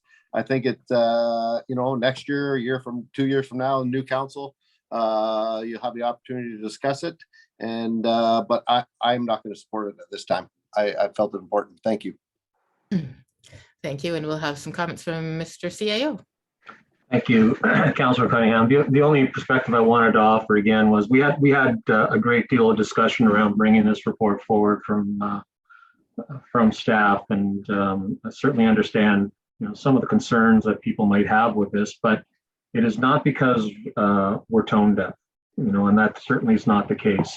We've told all of our staff we think it's abundantly clear that we need to provide relief to our businesses and our residents. And that's really focused on that tax levy relief that we're trying to really focus on.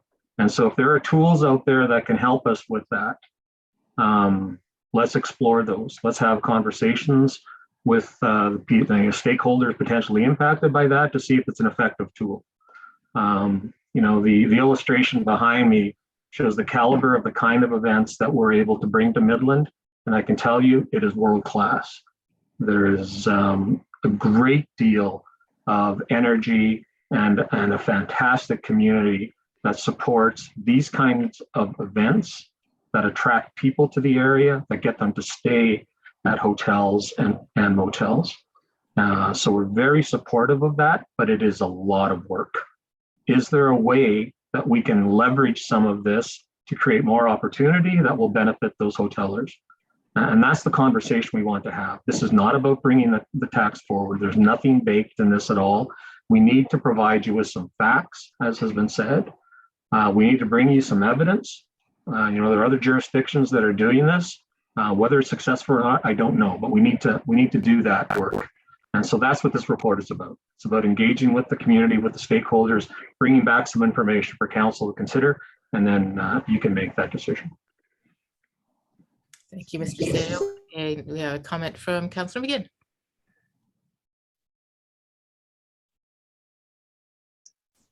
I like getting more information. So I'm going to be voting for this. I'm looking forward to seeing what comes forward from the people who are in the know. I don't own a hotel, so I have no idea. I don't. Long time ago, a restaurant and a bar, but things have changed. If there was something, and I can say that a long time ago, that if there was something where there was a community of people and a group of people that were collecting, and that, you know, tourism was going to breed tourism. You know, you have tourism, pay for tourism. I support that. I know back then I would have. It would have been something that I would have been very interested in saying, okay, how will this collectively work for the whole region? You know, if my neighbor business is doing well, what are their successes? How are they getting where they are? If I'm not doing well, what can I learn? If there's a group and there's, you know, I want the information. I really do. And I think I think this is the time to be doing it.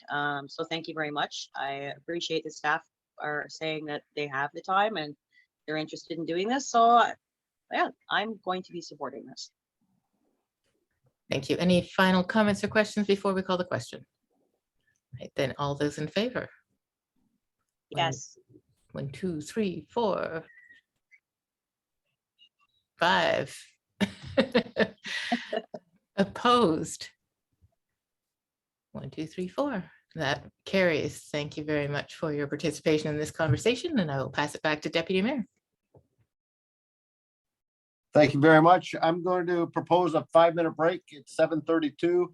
If we could come back at 7:37, and I know with the next item is going to be a long, lot of conversation, and I myself need a little break, and I'm going to see if I can get my internet working on the computer. So if we can resume back at 5 minutes, that'd be fantastic. Everyone fine with that? Wonderful. Thank you.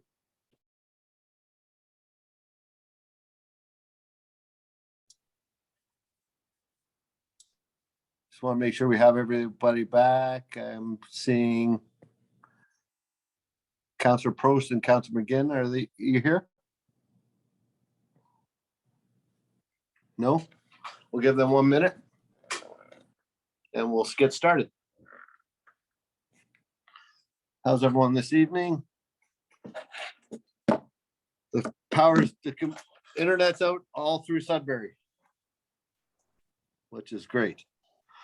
So, all right, next up on the agenda, everyone, welcome back. Thank you for the break.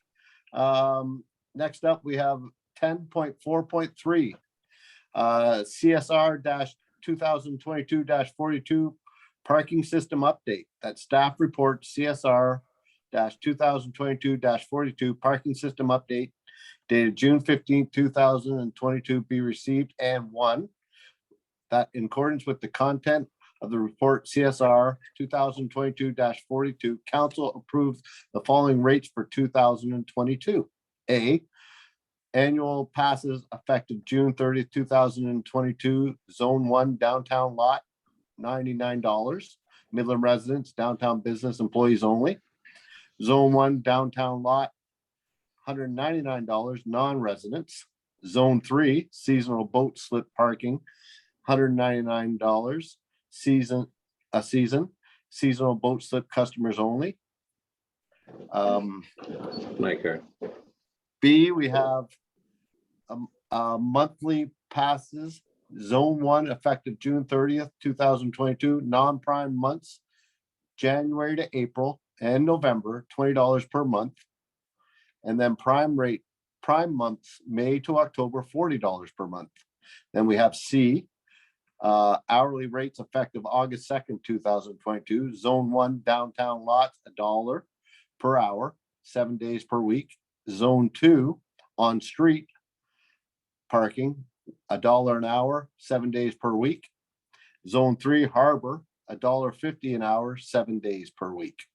2, that the free time in the municipal lots, 1 hour on street, 15 minutes, 1 hour on the lots and 15 minutes on street be eliminated to provide a consistent experience and to minimize the instructions to users effective August 2nd, 2022. And 3, that following a full year of data collection and feedback, that an update be provided, including any possible adjustments to the parking program at rates for a council meeting no later than the end of July 2023.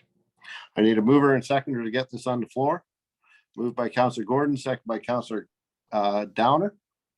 Now, I'm not sure how council would like to do this evening, but I'm suggesting, and I've thought about this a lot, because there is a lot to do and we could get all over the place, but I would suggest we go through each item one by one. Would that be good, or would we want to discuss it at a whole? Deputy Mayor? Yes, sir. You were emailed, I don't know whether you saw it. It's exactly that, where the motion is broken out into each of the 1A, 1B, 1C, item 2, Okay. item 3. Each to be voted on separately. Perfect. Unfortunately, I don't have a way of getting that motion because the only thing I'm on is the phone, and I can't get off my phone to go to the motion. So maybe I'll have you read the first motion and we'll get it on the floor, and then we'll start the conversation. Would that be fine, Mayor Strathern? So that's fine, yeah. So it's really what it is what you have, but each item, as you suggested, is broken out. Wonderful. You can actually continue. You can do it through your motion, but just no problem. At the end of the day. So the first, we're going to do them each. So it'll be A, B, C, D, and then A, B, C, sorry, and then on to 2, and then on to 3. Is that what I'm hearing? Yes. Excuse me, Deputy Mayor Ross? Yes. Would it be possible for you to make some overarching comments before we get into the specific motion? Definitely can. And I was planning on going to you first. I just wanted to make sure everyone was fine with the motion, and I'm glad that Mayor Strathern gave me some clarity. So we're going to go to the first motion, but I'll allow Mr. Deneau to give us an overview, and then we'll get into the fun stuff. Thank you, Deputy Mayor Ross, and to the members of council and the members of the public. I know there's a great deal of interest in this particular report, and I know we've received a tremendous amount of feedback, and I want to thank certainly all the residents and all the businesses for that feedback, and the feedback that we've received over the past year in trying to understand how we can make this program better. And certainly this is another step. We're trying to figure out the right recipe for Midland in terms of being able to make this program work. So obviously we're looking forward to the direction from council on this. The one aspect that I always remind people of when we talk about the program is that the program is designed to help Midland. It's not designed to hurt it. I know a lot of people feel it's hurting, but it is designed to help Midland. And it's designed to help Midland by offering tax relief for the Midland residents. And the Midland residents have seen that for the past 2 budget years. They've seen a significant amount of tax relief provided by the revenue that was adjusted in the budget for this. But did we achieve that revenue? We did not, but the budget accounted for it. So we had to make up that difference by budget management. But that equated to almost a 2% relief of the tax levy each year. So think of starting the year 2% in the hole if you didn't have a parking program. So it's a significant contributor to Midland. And if you don't think we need those kinds of revenues, I'd really encourage you to look at the budget documents, because there is a significant need for us to reinforce our reserve revenue. We've done a 10-year capital plan, which hadn't been done before. We can see where we're going to need money. We cannot continue to push out rehabilitating lots of areas in this town. We need to cover some of the costs where we can. We need to obviously provide some relief to the residents in terms of the tax levy, and we need to reinforce our reserves. So that's the intent of the program. It's not intended to be punitive. Is it a reasonable program? And some of the evidence you'll see in the report gives you some context of what this program is like compared to other municipalities that have similar types of programs. So we think that evidence does show it is a very affordable program in terms of the rates that are being charged for parking. is the program usable? That's the biggest concern that we were trying to address in this report, was the usability of the program. Midland's implementation of this is unique from all those other areas. So our implementation of that free hour made it a more complex process than it needed to be. And that's the reason why that free hour was recommended to be removed, to make it more user-friendly and make it easier for people to use. We also included in the recommendation a couple other options for people to not even go to a machine. If they really don't want to go to a machine for whatever reason, you can buy a very affordable pass if you're a resident or a worker, or you can use the app, which doesn't allow you, which gives you those options to avoid going to the machine. The rate that we provided for the permit was a lot of discussion, and I really want to thank the BIA for a lot of the input they gave on many things, but particularly around this. And we heard very clearly that, you know, supporting businesses downtown is very important. Obviously, we're in support of that. But also attracting and retaining workers is probably one of the biggest issues that businesses are facing today. So offering an affordable permit rate for workers was a really important aspect to this.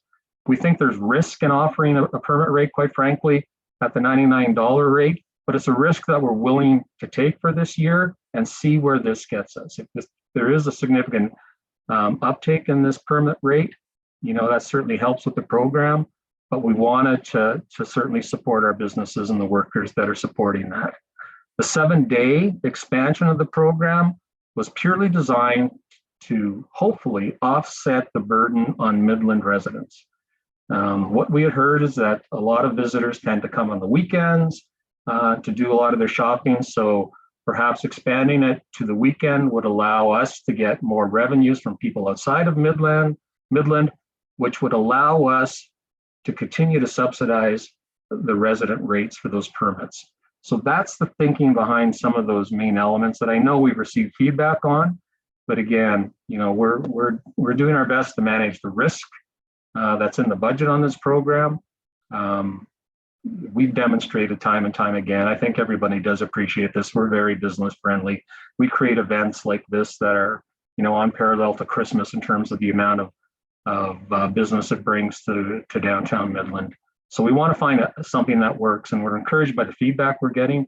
And, you know, we'll continue to try and tweak this to get this right. So thank you very much. Thank you very much. Mayor Strathern, could you read the first motion, please? Point of order, Deputy Mayor. I believe that because this was sent on our agenda as a single motion, that we would need to have a vote to divide this motion, which might be important if we were to want to refer the whole motion back to staff or do anything other of significance. If we divide the motion, I think it makes it harder to do that as well. Well said.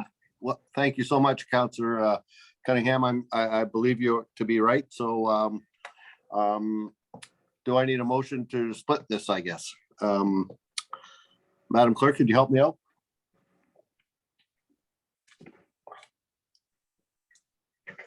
Don't mean to put you on the spot. Or am I simply to ask and show of hands? Do we lose Madam Clerk, or am I frozen? She's here now. No, I'm here. I don't know, I may have to refer to Andy for advice on this. Sure. Well, let's ask Mr. Campbell. He's always a good source. Mr. Campbell.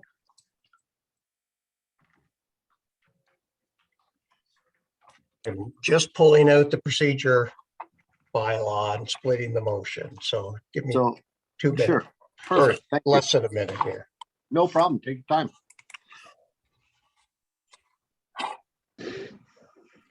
So 17.10 is division of the question, and the bylaw says the mover and seconder of the original motion shall be considered the mover and seconder for each distinct recommendation. The chair shall have the discretion to determine if the motion can be appropriately split for the purpose of separate votes. So it is up to you, Mr. Chair, whether you want this split or not.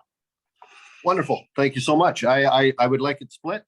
I hope everyone's fine with that. So the mover and seconder with this item is Councillor Gordon and second by Councillor Downer. And we're going to split the motion up.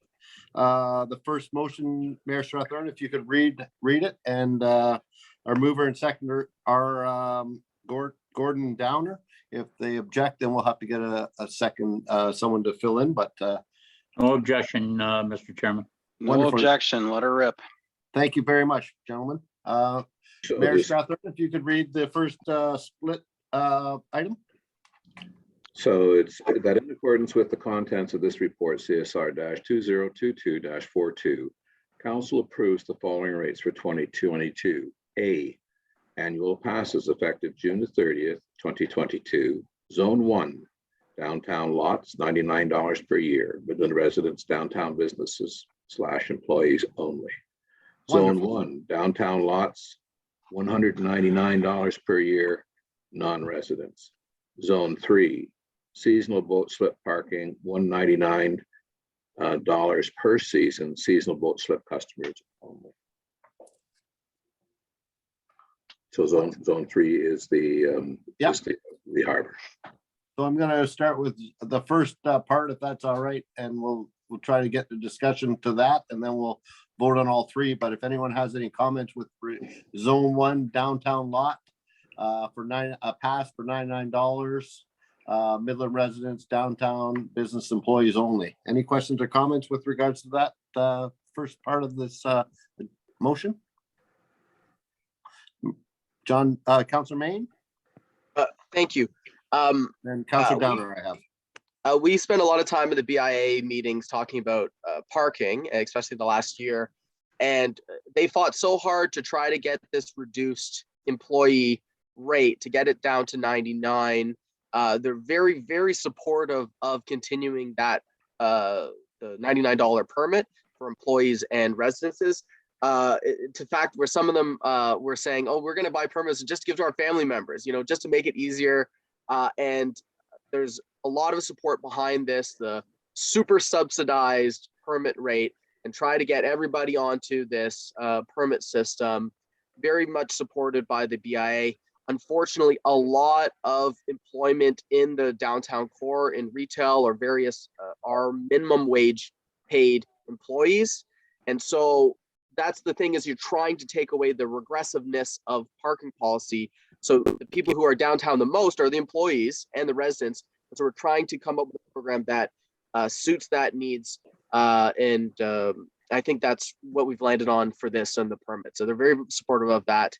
And we'll talk about some of the other things later. But I just wanted to comment that because that's a huge win for the BI, who have been advocating for this really low cost, super low cost permit rates. Thank you. Thank you, Councillor Main. Councillor Gordon. Thanks. I don't know, the people I talked to in the BIA aren't feeling like there's any huge wins here. If you guys got the same 50 or 60 emails that I got over the past couple of days, and these aren't like one word, are you guys idiots emails, well, a couple of them are, but most of them are multi-paragraph, well thought out, deeply emotional pleas from our residents and even some visitors to just stop with the parking already. The BIA's perspective, I'm not going to pretend to speak to them. And you know what, quite frankly, this whole term, I haven't even gone to one of their meetings, but I'm going to make a point of going to the next meeting, because obviously I'm suffering from some, disillusionment about whether there's alignment with the town, the way that is represented by their rep on the BIA, Councillor Main, or if, the people I'm talking to are talking out of the side of their mouths and being all, yippee-yay supporting rainbows and unicorns at the meetings, and then personally regretting doing that and telling me something different. So this entire report, I intend to vote against absolutely everything on it. I understand the rationale and the need for funds in the community, and but that is not lost on anybody. But this parking system we implemented is just being an absolute nightmare. It's a colossal PR failure. This is like a turd. You can't pick up the clean side. This thing is just messed up. Everybody is absolutely beside themselves over it. And the fact that, again, with the timing, we are talking about increasing things like the boat slip one went, up 100%. These passes, I know I'm not going to wade into the other letters of the alphabet we're going to get to here. I'll talk to those separately. But the short answer is just nope. We can't do this to the community. We have to fix this parking program. And I'll maintain that I still believe I have no issue with paid parking on the streets if the system works properly. I think we need to get rid of that requirement to put your license plate in, make it pay and display, just like they do in major cities like Barrie, where it just works. It's the same exact equipment. And it's so painless and effortless to use with pay and display. For the people that have mobility issues or choose to be high tech, they can use the app where a plate clearly is needed so that we can do our enforcement properly. I'd also like to see, a free lot. Just give one to the people that work down there, minimum wage jobs, the volunteers. Just make that one lot behind the church free, for heaven's sake. And then the whole notion of turning this into 7 days a week, like, there's got to be other ways. We have to find ways to control our spending to the point where we don't need to keep doing this with the parking. There is so much animosity. You guys saw the same pictures I saw about the empty streets and empty parking lots. Sorry, what? Sorry, Councillor, we're on item A. When we get to 7 days a week, that's right. Well, this applies equally to everything. This is parking with the capital P. So you saw the same pictures. And if you didn't see the pictures, just drive around this town on any day of the week and look at the empty parking lots. You can shoot a cannon up and down Main Street, and you might hit one of those things that has all the dents in it, because I know my car's got a couple already, those bollards that everyone loves too. But it's just a colossal disaster. I can't overstate how absolutely horrible we've got this whole parking system wrong, and we just seem to refuse to take ownership of it and admit that it's a failure, and either just, I can't say pause again because I already lost that motion, but we have to do something more than just keep raising the rates and jamming people more. And these permits, I got more to say on the other letters. I'll just stop there. I'm not going to be supporting A. Thank you very much for the moment to speak. Thank you. Any other questions or comments with regards to this first motion on the floor? I see none. Councillor Cunningham and then Councillor Chesky. I apologize. Councillor Cunningham. Okay, Deputy Mayor, because this is a divided motion now, it is very difficult to speak only to the one section because we can't speak to the full thing. And I concur with Councillor Gordon. I was hoping that this pause, this time that we gave staff to go out and find a better way to do it would result in really the system that works in Barrie is one that is a good example of being able to do pay and display or the app. And having the app actually work and having the zones posted would have been great. Seeing the struggles during the Butter Tart Festival and the crazy longest lineup was not to Dudu's Bakery, it was to the parking meter. I also will be voting no to each of these, as I would have been referring this back and asking for free parking until we came up with something that works. A year of this does not work for me. So while I celebrate the achievement of getting the lower price for the annual pass, since I don't feel we should be charging at this time until we actually fix this, I will just be voting no to each of these, and I won't be speaking to any other of the sections for the rest of this. Thank you. Councillor Chesky. Thank you, Mr. Chair. This is the one motion I will be supporting tonight, the $99 passes.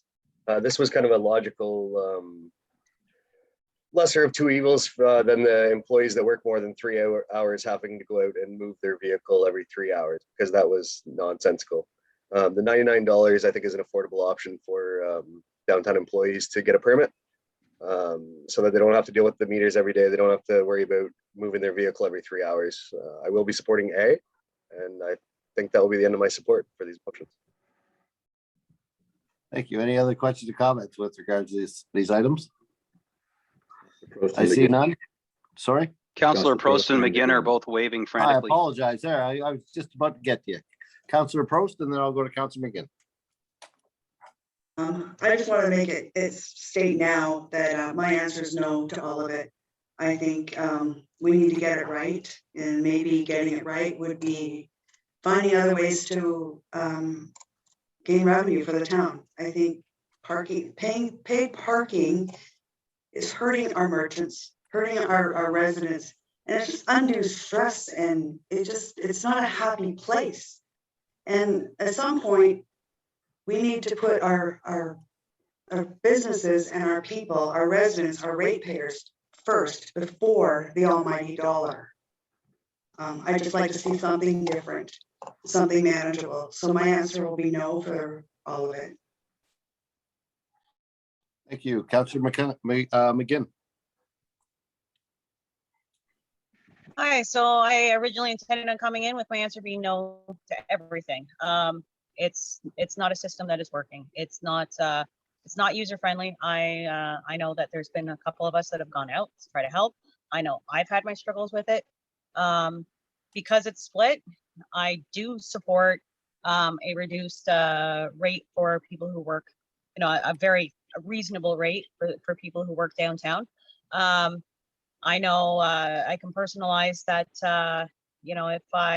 now that I have a motorbike, it's a little different, but if I were to, take the van downtown, if I was working down there and I had to move it, and then if I were to get tickets, that's not something I would be able to afford. I'm not a wealthy woman, it's everybody.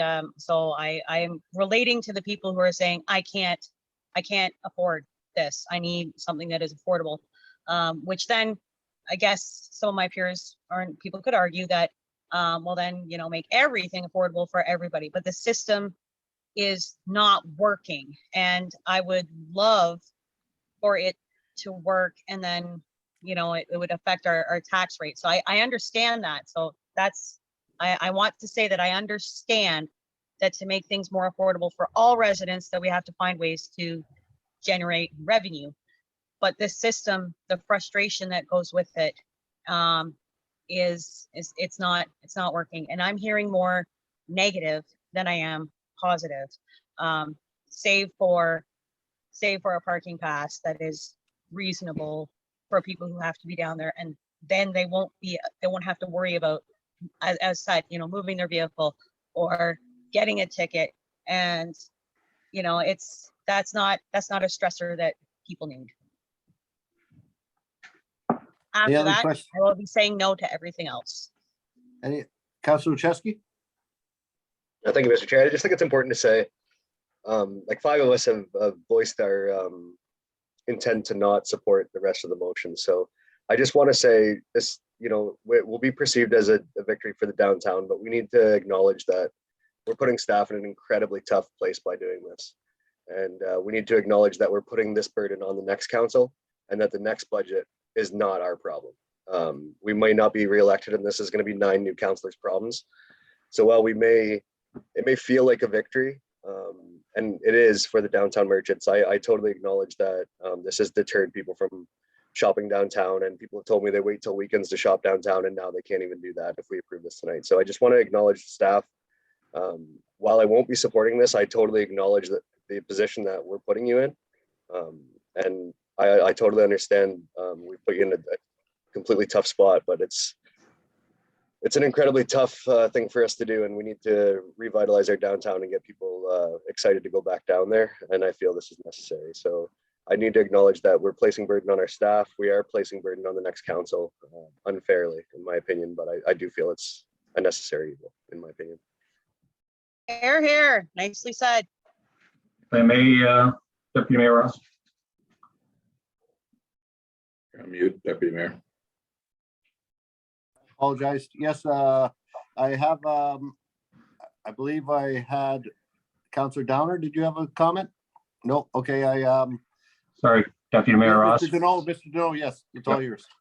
Thank you. And I appreciate the comments. Thank you, Councillor Olszewski, for those comments. And it is, trust me, nothing would make our lives more easier than to not have a parking system. However, our job is to make you understand the consequences of any decisions, and the consequences of not having a parking program, as I alluded to, is about $500,000 of relief. And you saw it in the budget process. If you want to recover $500,000, you would have to do a 33% increase. As an example, a 33% increase on fees at the rec center and eliminate the additional shift for winter maintenance. That's the level of service cuts you would, and service fee increases that would be required to cover this kind of a loss. It is completely at the discretion of council, obviously. Our job was to implement the system that was approved.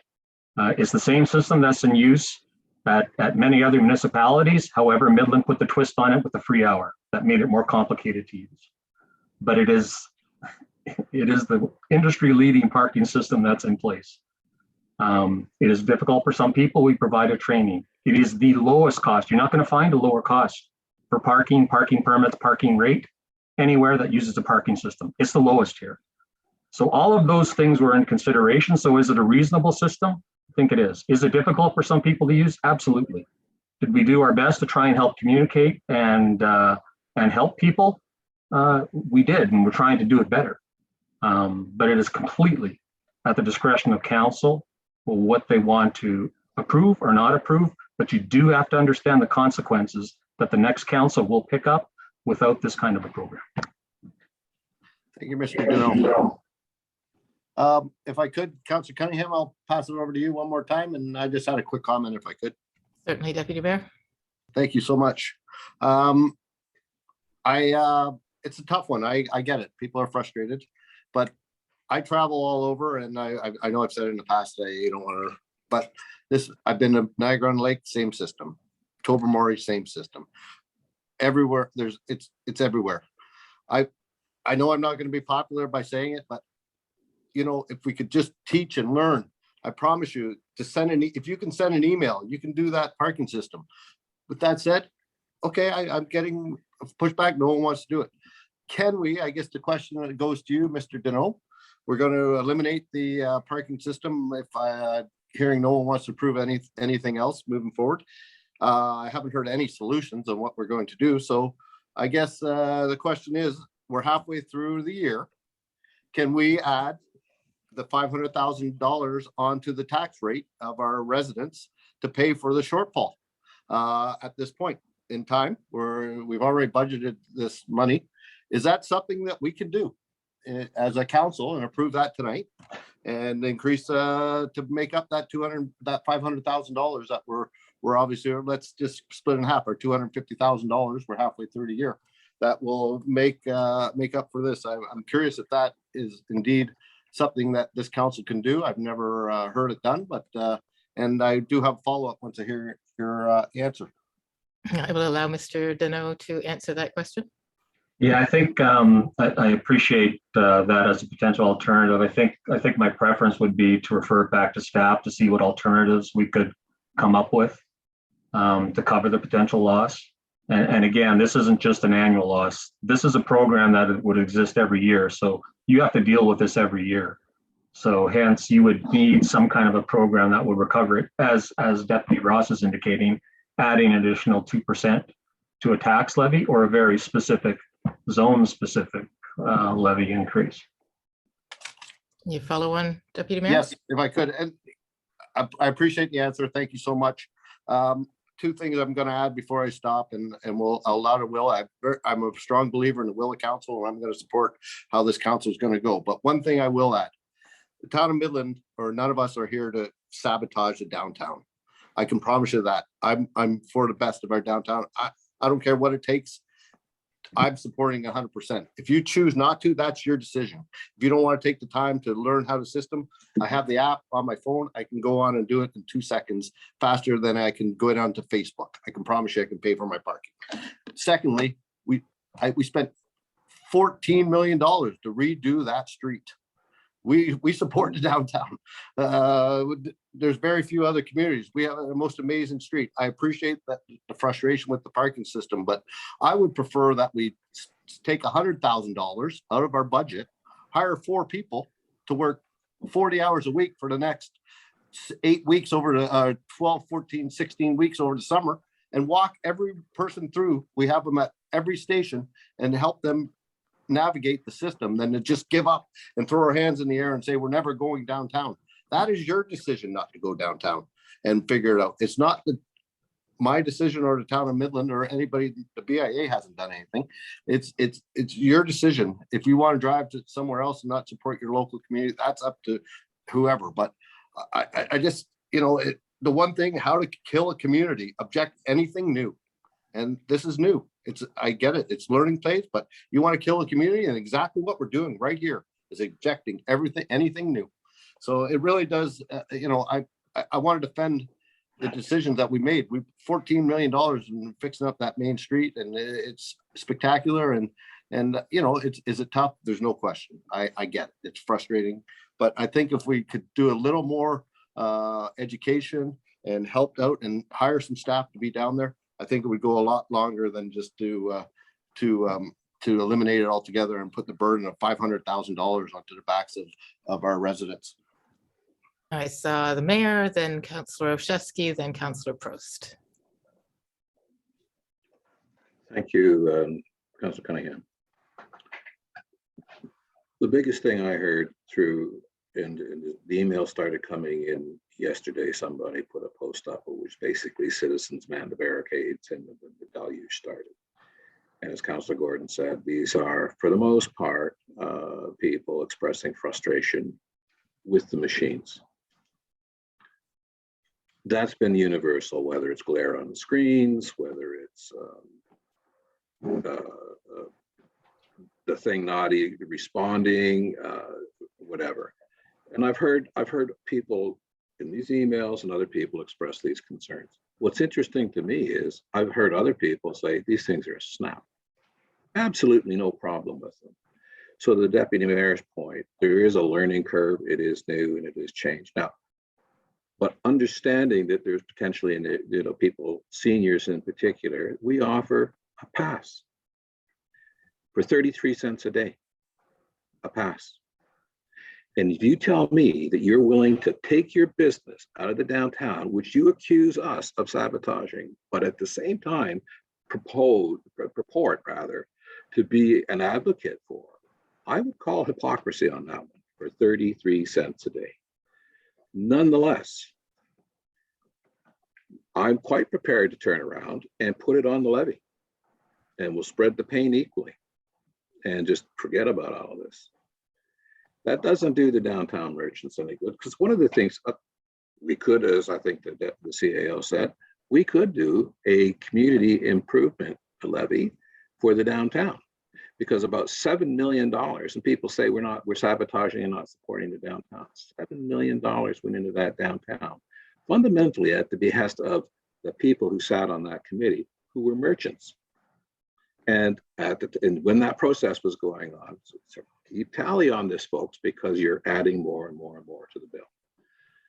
But they wanted the downtown that you see down there now, and we approved it and we built it, and it cost $16 million. So, and I would say that of those 7 million, there's a certain amount of that accrues back to the town. So let's take some of that and just say that's going against the general levy. But there is an argument to be made that the downtown merchants need to pay for that. Or we can just say, well, you know, they've been through hard times and we'll put it to the general levy. One of the reasons that those machines are there is so we can understand how our lots are being used. You put your license plate in, and I know now how you move from lot to lot to lot. Why do I want to know that? Well, some of it, I'm looking at wear and tear. Do I have enough capacity in certain areas, or am I going to have to expropriate more property or do a different sort of approach to providing parking in the downtown, again at a cost? I remember those lots having houses on them. I'm old enough to remember that, people living there, and their houses were taken from them, and we built parking lots. So, and I think that was a good move. And for 5 decades, we offered three hours free, and people admittedly gamed the system. We heard it tonight. You could walk out there and 3 hours later, you'd move your car. I don't know how to separate out, other than through license plates, how people are using those lots or through permits, which again is license plates. Except that we do have another way of doing it, of tracking how lots are used. And it's a piece of software that will tell us actually where the people came from. So for Butter Tart, for example, we can tell you where those people came from through this piece of software. Where they parked, how long they were there, whether they moved lots, whether they went somewhere else. So the rationale for using license plates in the system is somewhat undermined by the fact we have that software. So to Councillor Gordon's suggestion that we go back to putting the money in the machine, pay and display. What do I hear from people who have mobility challenges? Well, I don't have enough. I don't have enough machines. So I guess through all of what I'm saying here is, we can pay for it through general levy. We can pay for it through a community improvement levy to the downtown. We can pay for it through parking. I think, but in the meantime, I think with respect to the system, we are to a certain extent committed. And I don't, personally, I wouldn't have charged for weekends. I wouldn't have increased at the dock until January. I'd have just left that alone. I don't know whether I'd leave the free, because leave the free thing in there but lower the temperature in the room, because I'm giving for 33 cents a day. You can park in any lot. You can leave your car there from now till winter maintenance, and nobody's going to tow it unless they think it's abandoned. It's actually, rates have come down, which was the other thing that I heard. Well, you're increasing rates and so on. Well, that was up for discussion, but what I'm hearing is it's not up for discussion anymore. I detected that Councillor Cunningham wanted to refer this back to staff. I don't have a problem with that, given the inputs, and to have staff have a look at this again. And I would expect to see something back here within the month with an estimate of what it would cost to look at a couple of these other options and why we're doing some of these options. I really don't think it's prudent on our part to kick the can down the road to the next council. I really don't. We need to get to a place where we have a workable system. We started this, let's finish it. Let's get it done. So if Councillor Cunningham will support a deferment till the July or council meeting to have a further look at this, then I would put that on the floor. So we have a potential motion for deferral that is coming up now. Madam Clerk, does that supersede any ensuing discussion? I believe it does. Yes, if you can provide the exact wording that you would like on this motion. That will go then to Ms. Yeah, the deferral takes precedence here, Councillor Cunningham. Great. Mr. Mayor, what is your specific wording on that motion? The council defer refer the report back to council, sorry, to staff, to take into account, because I've also noticed that none of this went to staff, as near as I can tell. It's all gone to council, so they're sitting there blind. So I'm going to provide, and I've got it all in a file of order, I'm going to provide it to staff, and they can go through this and have a look at it and understand what the issues are. And I think the public needs to understand that if we don't get to a place of this on the parking side of things, which by the way we've always had, is parking. Mr. Mayor, if you could phrase Yes, your question first before speaking to it. Thank you for that. Basically, to refer it back to staff to come back with an alternatives July council meeting, or needing to be July or August, I don't care which. Does that suffice, Madam Clerk? Excellent. Yes, I would second that motion. Okay, so just to confirm, we want to defer that council refer the report back to staff to come back with alternatives for the July or August council meeting. Correct. Okay. Now we have Deputy Mayor, you'd like to speak to the referral motion? Deferral, yep. I'd like to speak to it, and I don't, in my heart, I can't support deferral. I think we need to make a decision today, man. Make a decision today, only because people are wondering, what do we do for the next? We just keep going on the way it is, and we continue to get the emails and everything we need to. In my head, I'd like to finalize something today. But if it's the will of council, then I will take that will. Now, but I would, maybe, okay, I'm not going to say it anymore. Thank you. Thank you, Deputy Mayor. Councillor Gordon. Thank you. I don't see any value in deferring this back. Staff did their job, and they presented a very fulsome report with, I think, are actually, I mean, for what they're trying to do, they're good suggestions. I'm not trying to say that they're out of touch with reality. It's just, there's no appetite for them in the community right now. And there isn't much of an appetite, I think, with at least a few councillors to impose any of these things on the community right now.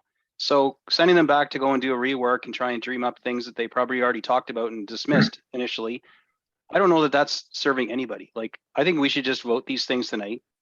I mean, you look at downtown, you know what downtown looks like. There's 6 months left in 2022.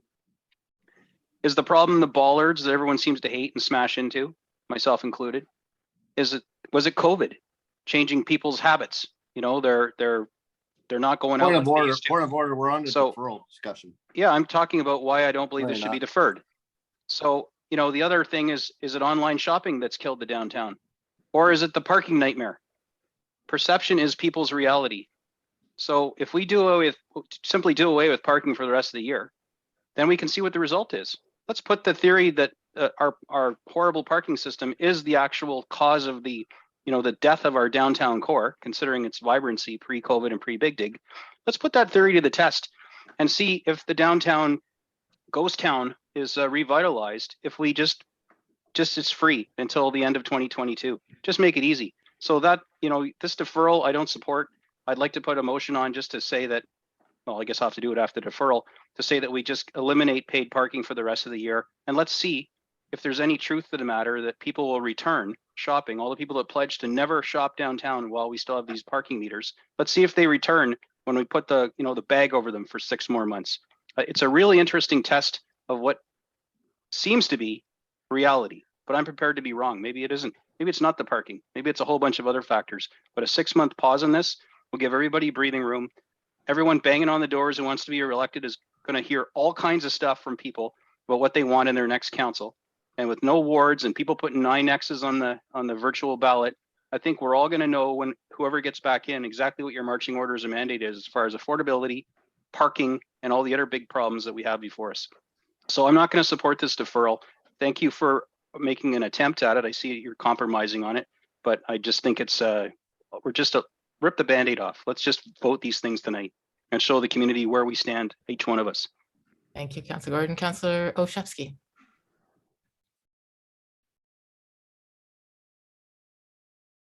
Don't even know what button I pushed there to make that happen, but I will be supporting the deferral. But I had a question for clarification of Councillor Gordon. Are you saying that you're willing to take a $500,000 gamble to bag these machines? And if people don't start shopping downtown, we've lost $500,000. People haven't come back downtown, and now they're faced with increased property taxes due to the new burden. 250,000 actually. So it's only 6 months. Yeah, that's a gamble I'm prepared to take, and I'll own that if the tax rate goes up and everyone's disproven that the problem isn't with the parking machines. It's really just COVID, or people hate the downtown, or they're just miserable and don't shop in stores anymore. Like, I'm prepared to take that risk, but I think we owe it to the public, who seems to overwhelmingly hate the system. It's a guttural reaction, and it's clear to all of us that talk to people all the time. Why don't we give this a try? Yeah, it's 250 grand, but this municipality is blowing more than 250 grand on arguably frivolous and vexatious things over time. And so really, what's the big deal? I'll own this 250. I'll campaign on it that, yeah, this was my fault that we spent this, but it was a very important experiment to prove once and for all for everybody here and all the visitors and all the business owners and the residents that, you know what, it wasn't the parking that killed our downtown, or maybe it was. Now, I have a question. So do I want to pass this back to Deputy Mayor so I can ask a question for clarification? Sure you can. I'll take over. Thank you. Councillor Cunningham, you're up. Yes. So there has been proposed a lot of black and white conversation in this. And one of the things that was suggested was that nobody is proposing a solution. And I know that multiple times I have over the last year asked, can we make these machines work the way they work in Barrie? Once I got a yes, which might have been a red herring, but if it was true that we could actually make these machines work like they did in Barrie, which are pretty super simple, pay and display or app, and not having to know your license plate number and not having to realize you have to hold for half a second on each of the digits. You don't have to push harder and all that stuff that needs to be figured out that just isn't working. Can we go around it with these existing machines, or is that inaccurate? first of all, we'd never compare ourselves to Barry. We've learned that earlier, but anyway, kidding. Mr. Deno? Thank you, Deputy Mayor Ross. I think I'll have to refer to either Mr. Smiley or Mr. Reicheld, who are more familiar with the machinery. Mr. Smiley or Mr. Reichel, would you care to answer?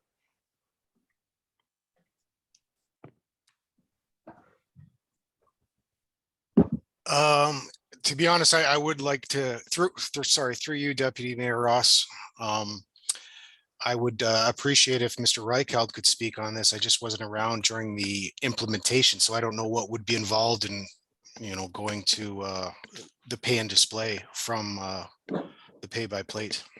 No problem, Mr. Smiley. Thank you. Mr. Reichel, are you available? Thank you. And through you, Thank you. Deputy Mayor, it is my understanding that the technology is reprogrammable to be a pay and display type machine. I'd ask for clarification from the vendor, but during our conversation of implementation, yes, they can be reprogrammed to pay and display. Thank you very much, Mr. Reichel. Councilor Cunningham, follow up? If I can then comment based on that, this is something that if that had come forward in this report, I would have voted in favor of a couple of items on the list, I think, and then been open to discuss other things such as this having to pay 7 days a week and all that other element to it. It is the complication of the parking that is the problem, not the cost. We have lovely affordable parking in our town. It is worth the drive. It is worth being down there. It is hard. And I know it would be lovely that we could just say, suck it up and learn it, but that isn't what's happening.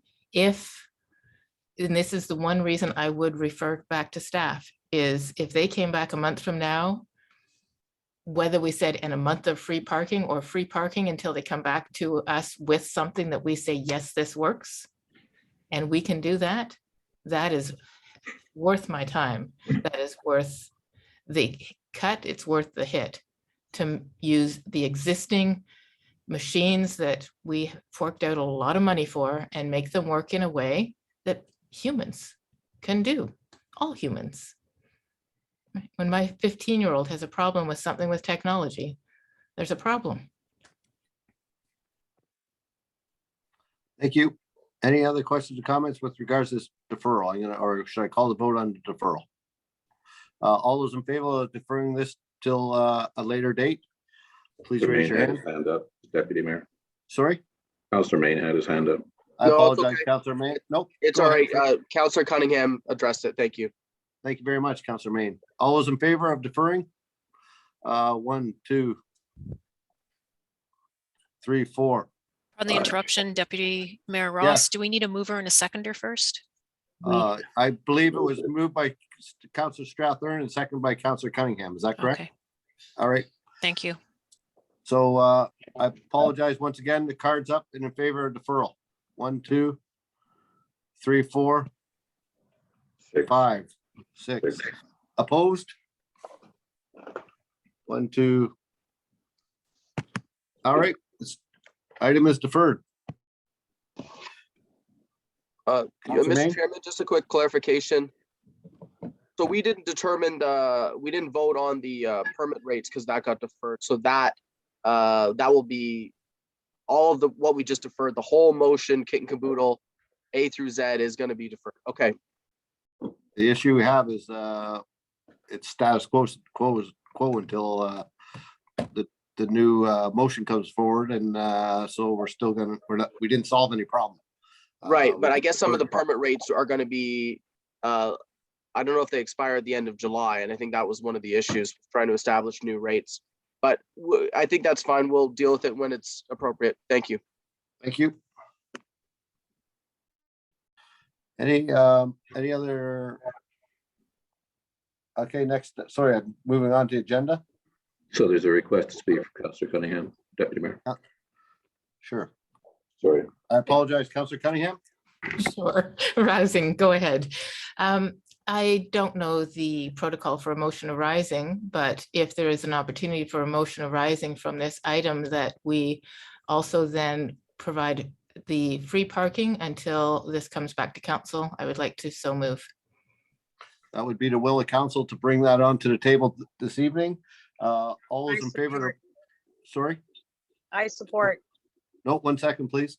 So we have a motion that's bringing forward to be voted on immediately. And Councillor Cunningham, would you once again say what the motion would be? Certainly, I move that until such time as this report is brought back to council again, that free parking be established in downtown Midland on all paid lots and street. No. All right. Thank you very much. 1 second. I want to make sure I do this properly. I believe we need a seconder to get it on the floor. Second by Councillor Prost. And then we need to vote whether this is able to go for discussion. So all those in favor to bring this forward this evening, show of hands, please. I see 1, 2, 3, 5. 5. Is there 5? Yeah. Opposed? 1. Okay. So it's on the floor for discussion. Anybody, Councillor Cunningham, anything to add before we go turn it over to the rest of the council? I think it is quite accurate that referral to staff to change this does leave us in limbo that would cause challenges, and as such, I suggest that we remove those challenges from our downtown merchants, especially this being June, July, and moving into August, some of the busiest months of the year, that this is the time that they will need that support. So I'd like to see some support in easing their difficulties now. You're on mute. Councillor Gordon. Thank you. I wholeheartedly support this. I'm going to ask for a recorded vote on it, please. This is very important. Here's one of the challenges. We can't just say this. We need to actually go put a sign over these machines. So what we don't want to do is leave people and just pick up, happenstance revenue from people that don't know that it's free and put money in, like, what happens over the Christmas break. This needs to be super clear on the machines that it's out of service or something, however we want to say it, or free parking on behalf of, town of Midland, happy summer or something. Spin it however you want, but we need to make sure this is clear that these machines are dark, not just disabled where people will just fiddle and think that it's sleeping. We got to make sure that this is abundantly clear to everybody that it's free until we, come back to this and find an alternative, whatever that looks like. Thank you very much, Councillor Gordon. Any other questions or comments with regards to this item? Councillor Main. Thank you. I think actually we would have needed a 2/3 majority to override the agenda, but we're talking about it anyways, so let's talk about it. I think we're really complicating things with this because there's a potential that we could have a window of free, and then in a month or 2 months time, then we reenact all these fees again. And I think we're going to create really huge miscommunication here with the town because it's decided that we go free and then they go, oh, it's free. And then we're going to impose, $1 plus bonus time or whatever. It's going to be super confusing. I think let's just keep it the way it is right now. I think and then if we're going to make wholesale changes to the system, let's do it in a comprehensive manner, point by point, harbor, on street, off lot, permits, the whole kit and caboodle. So I think that would be really confusing. And I certainly wasn't going to support 7 days a week. And as Councillor Gordon said, a lot of people are upset about this. They're very upset about this. We're getting lots and lots of communication. People are expressing their frustration very articulately. But we're trying to manage this system, or we're trying to come up with rules that's fair, a fair market rate, but it also kind of addresses some of the concerns. The permit was going to be great, $99, but we'll deal with that at the subsequent time. But I think if we just hold with the current rules, and then we'll look at changes when they come forward with the next upcoming report. Because we may be looking at, as Councillor Cunningham said, a pay and display approach. We may be reprogramming with printing. And if we're going to go that direction, then we're going to want to make sure that we're very clear and concise and that people know we're going in that direction. And I think this is potentially going to confuse things, even though it's a really lovely, kind, populist gesture to give away free parking in the summertime. So thank you. Thank you. Any other questions or comments? Councillor Gordon. I got the old hand up again there. All right. I have Councillor Cunningham, then I'm going to go to Councillor Gordon. Very good.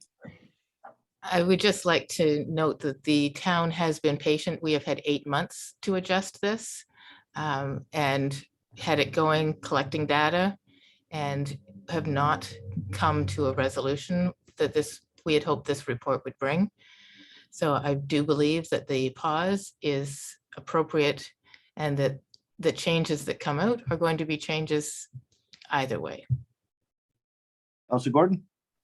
Thanks. Well said, Councillor Cunningham. It's not like this report's going to come back on July, whatever, 6th or something, and it's going to be whatever we decide is enacted 2 days later, and the town's going to be just left, you know, skitzing out on the ground, not understanding what to do. Like, give our residents some credit here. I suspect that what we're looking at here is very likely a pause that's going to go through the summer. It could be a gift from the town of Midland, even though it's the gift that might cost us a little bit at the next budget table, but a gift for the summer. Give the poor residents a break. Let's test the waters for 2-3 months and see whether or not the town revitalizes. It's truly it's almost scientific, right? The general belief is that this parking system and the way we implemented it killed our downtown core at the most vulnerable time for the merchants. So maybe that's not true. And the easiest way to test that is with some empirical evidence, and free parking for the next few months while staff revisit this and come up with some creative solutions that we can perhaps get behind as a collective. It's not going to kill us. We're already dying here. Like, we're getting murdered by the town's, you know, the popularity poll on whether, not us personally, but well, yes, there's that too, but on the initiative is just something that's almost in a nosedive and unrecoverable. I think if we can let this, you know, put the bag on these things for a couple of months, and let's give the staff a chance to come up with something. Even ourselves and our residents, listen to the residents. I've seen good input on these emails, not just belly aching and whining and complaining and pleas. So let's take a couple of months. It's a gift from the town. Let's use the time. And I agree, if there's going to be a relaunch, there's going to have to be, where there's talk about hiring a PR company to help us relaunch it. You know, it's kind of sad, but you know, that stuff's going to take time to organize. So it's not like July is the report and August, you know, mid-July is the new parking rates. So I really do think this is a good compromise. It's not the outcome I was hoping for tonight, but again, I'm always prepared to compromise. So thank you, Councillor Cunningham, for bringing it up, and I look forward to doing my recorded yes vote on it. Councillor McGinn. In response to, you know, the Councillor Main and the concern that, you know, we would be changing something and then, you know, changing it again. You know, I know that, you know, with work, there's various places that I go. But you know, there's been times where it was, oh, really? It's free parking. And that was a happy change. And it was. So what we're doing is we're saying, okay, this isn't working. And we've all agreed on that this is not working. So a change is coming. A change is going to happen. What we do from today to the time where we, as a council, decide that we are satisfied with that we've advocated enough, and we're going to be doing what the residents in downtown is wishing for. And we're not there today. What we do in that time frame really matters. So us doing nothing and saying, well, we kind of talked about it and we're going to bring it back isn't very nice. If we were to say, we're going to stop, you know what, we're going to put the bag over them. I'm hearing what everybody is saying. That is something that is, well, people are going to, they're going to like it. Let's be honest here. They're going to like it. And like my previous comment earlier on another item, I understand that we need to make money. Unhappy people, okay, some people binge shop, but unhappy merchants, unhappy people downtown, unhappy residents, unhappy neighbors. And I've heard from neighbors, they're not coming. So nobody's going to make any money. This pause right here while we wait is fantastic. speaking to what Councillor Gordon had said about, you know, originally at one point you had said, you know, the 6 months. I hear what you're saying. That's a big number. $250,000 is a big number. So this time frame right here, it's not as long as what you were willing to gamble, but we'll be able to get some information. So I'm hearing what everybody is saying, and I think what Councillor Cunningham has put forward is the best that we can do right now, and it's the wisest thing we can do right now with the greatest potential good outcome. Thank you. I don't think we're going to get the true feedback that we're all looking for. It's the summertime. Everyone's the next school ends in a week, and people are coming to town to be at the cottage boat. But we'll see what happens. But I will call the vote. I've heard that Councillor Gordon wanted a recorded vote. So, Madam Clerk, if you could have a recorded vote, please. Thank you, Deputy Mayor Ross. Before I do the recorded vote, can I just get the clarification from Councillor Cunningham on the deferral or the motion? Motion. Councillor Cunningham, could you read the motion one more time, please? I will try to recite it once again. I did not write it down. I move that the town of Midland provide free parking on all downtown lots and streets until such time as staff comes back with a report. How do I vote against that? With a report Ma'am, that you're not muted. adopted by council at a future meeting. Lose more money, yay. Okay, recorded vote. Councillor Downey, your mic is on. You're got a hot mic. Fine. We heard the motion. Recorded vote is called. Madam Clerk, if you could read the recorded vote. Okay, so recorded vote. Councillor Prost, Yes. Councillor Gordon, Absolutely. Deputy Mayor Ross, Yes. Councillor McGinn, Yes. Councillor Downer, No. Councillor Cunningham, Yes. Councillor Olszewski, Yes. Councillor Main, Yes. Mayor Strathern. No. So there's 7 in favor and 2 opposed. Carried. Thank you, Madam Clerk. We'll move on to the next item, and that is the notice of motion. Any notice of motion this evening? Gonna go through this. I see none. And any general announcements? Anybody, general announcements? I see none, but I'd like to quickly just give a Councillor Main shout has out. his hand up. I'll just give a quick shout out and then I'll get to, actually, I'll allow Council Main because I'm sure we're going to talk about the same thing. So I'll give him the honors. Well, I don't want to steal your thunder. I just wanted to give a shout out to the SSCA. They have a forum tomorrow at the Tay Rink at Port McNichol. I'm trying to find the exact information here. It's going to be great. They have a couple of different guest speakers. It's on the Great Lakes and all the great initiatives. It's from 1 till 5:30, Lake Huron, Georgian Bay Community Watershed. And so there's a couple of speakers. I believe Mayor Cornell will be speaking. And there's also, if you follow SSCA, they have a lot of great invasive species removals. So it's a fun little thing that you can participate in. So take a look at Severn Sound, and if you're able to make it, we'll see you tomorrow. Thank you. Thank you, Councilor Main. Any other announcements? Am I missing anybody? Okay, I just wanted to give a quick shout out to all the staff and everybody that was involved with that amazing Butter Tart Festival on the weekend. It was nice it was the first thing really that I've done that I felt like the world was back to normal. And I was amazed how many people were down in Midland. I had the joy of walking up and down the main street a couple times, and it was amazing turnout. The judging was going fantastic, and everybody was having a wonderful time. So thank you so much to Care Mealing and everybody involved.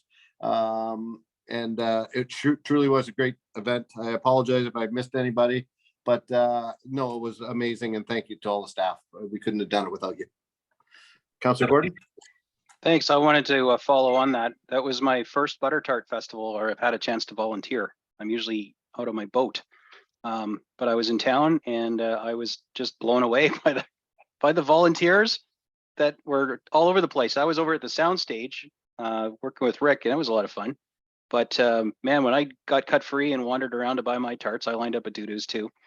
I could not believe the attendance, and I got to say how pleasantly surprised I was. I really was a little fearful that maybe we weren't going to bounce back a couple years, COVID, people moved on. There's lots of other competing interests on the same date in North Simcoe, but man, the staff pulled it off.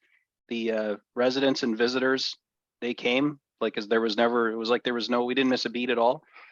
And it was just really amazing to actually be part of that. So very happy that that happened.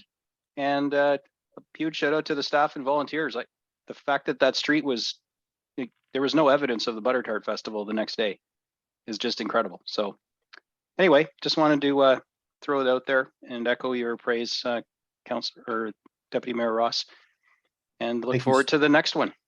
And I want to send out an apology. I thank Care Mealing. I did not thank Nicole Majors. They're both equally involved, and Major, sorry. And I apologize, Nicole, but great job to both of you. So thank you so much. And of course, the volunteers, we couldn't have done it without you. So, and for everybody for coming. So thank you so much. Any other announcements? Mr. Deneau had his hand up. Mr. Deneau? Thank you, Deputy Mayor Wass. I know we don't typically make these types of announcements, but thank you for all the accolades for the staff and the businesses and the volunteers for the Butter Tart Festival. You see the pictorial behind us, just a tremendous event. And as you indicated, it just doesn't happen without Karen and Nicole. The work that I witnessed, the work that they put in over many long months, and it's just an incredible event. It really is one of the premier events in Ontario, which makes it one of the premier events in Canada. And I've been to events internationally. It really is one of the best festivals you will ever attend. So full kudos to everyone who did that. My announcement, though, is certainly a much sadder announcement. I just wanted to pass along. There was an announcement made to staff and council a little earlier. It was a very unfortunate passing of Jason Cowan, who was an employee with the town of operations staff. I didn't know Jason, but the number of people who've reached out to me and just said he was just a terrific fellow, and obviously passed far too early. So we want to extend our condolences certainly to all his friends and family, and express just a deep sympathy for Jason's passing. Thank you, Mr. Deneau. And yes, heartfelt condolences from all the council to their family. That's very sad news. Any other announcements this evening? Deputy Mayor? I have my hand Councilor up, May? but you're using your phone. I know. Councilor McGinn, pardon me. Councilor May, and then Councilor McGinn.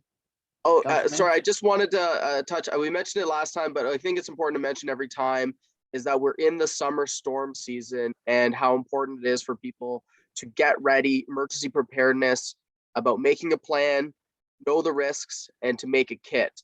With these large thunderstorms, extreme winds, potentially tornadoes or derecos or whatever, flooding and stuff like that we're seeing elsewhere, it's just to really be prepared, but also to be prepared about pests and whatnot.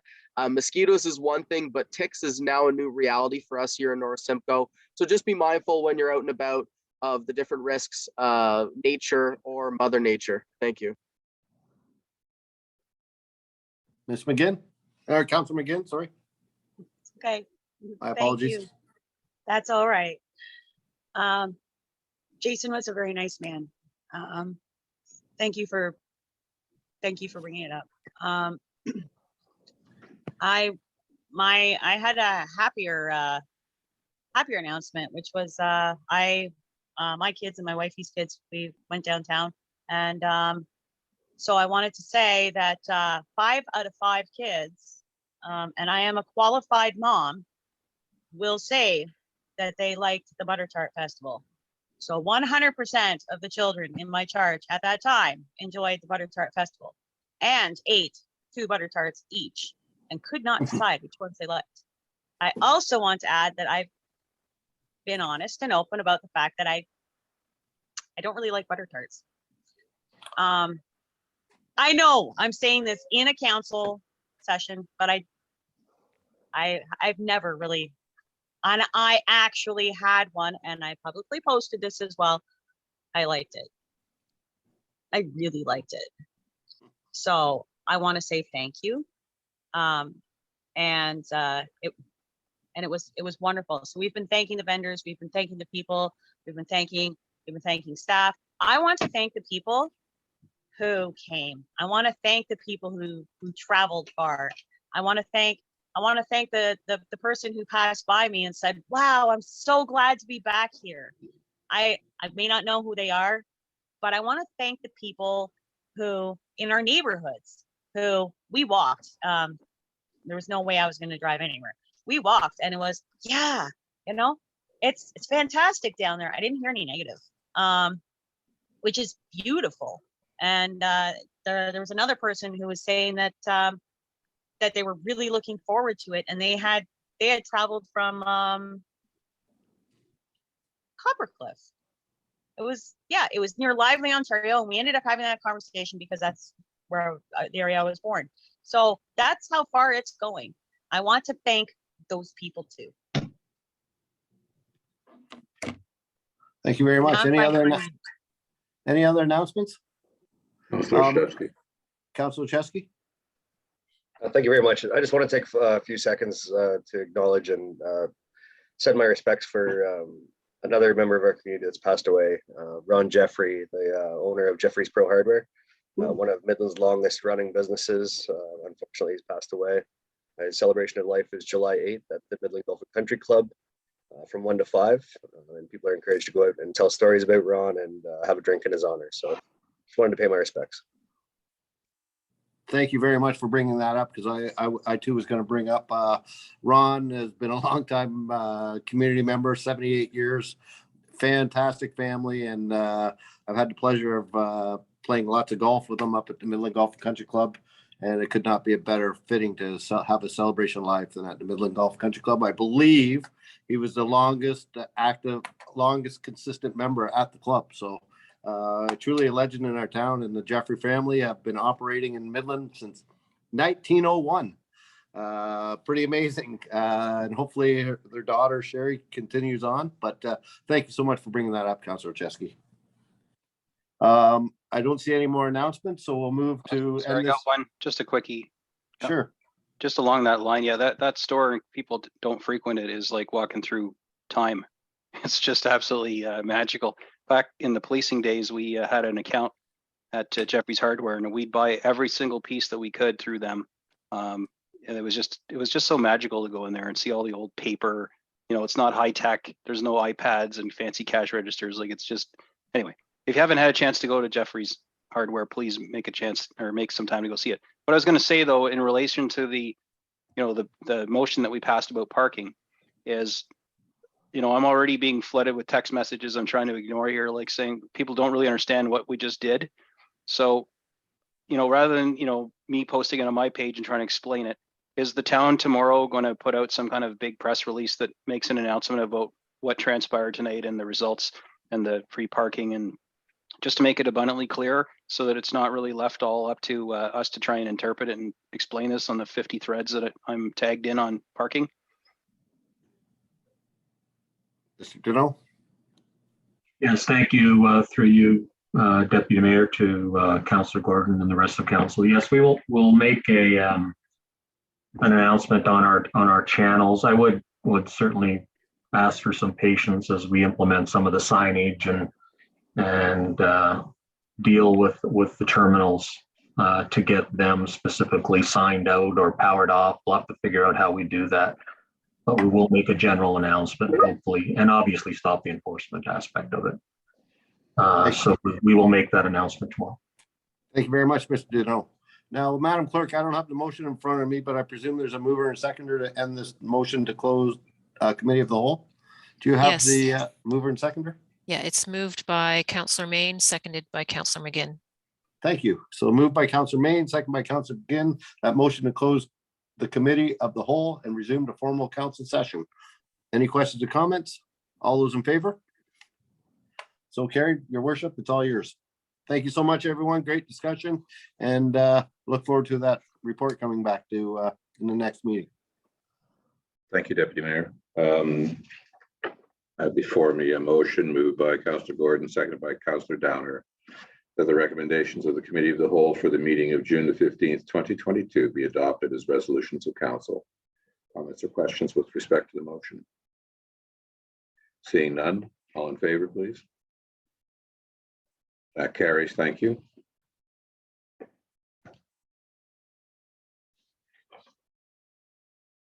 Next, I have a motion moved by Councillor Prost, seconded by Deputy Mayor Ross, the following bylaws. Bylaw 2022-36, appointment of municipal law enforcement officers for the purpose of enforcing fire-related bylaws within the town of Midland, and to repeal bylaw 2012-47 as amended by bylaw 2015-46.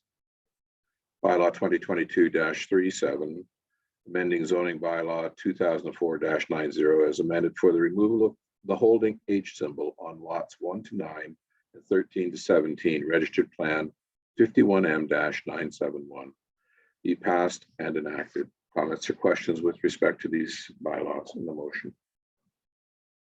Seeing none, all in favor? Thank you, that carries.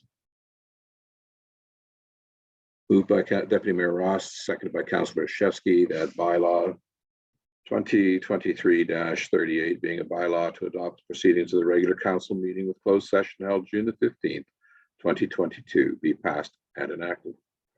Comments or questions with respect to this motion? Seeing none, all in favor? Thank you, that carries. Finally, we have a motion by Councillor Cunningham, second by Councillor Main, that this regular meeting of council with closed session adjourn at 8:58 p.m. All in favor? Thank you very much, council. Quite a discussion this evening, a bit of a long meeting, so thank you for your perseverance. And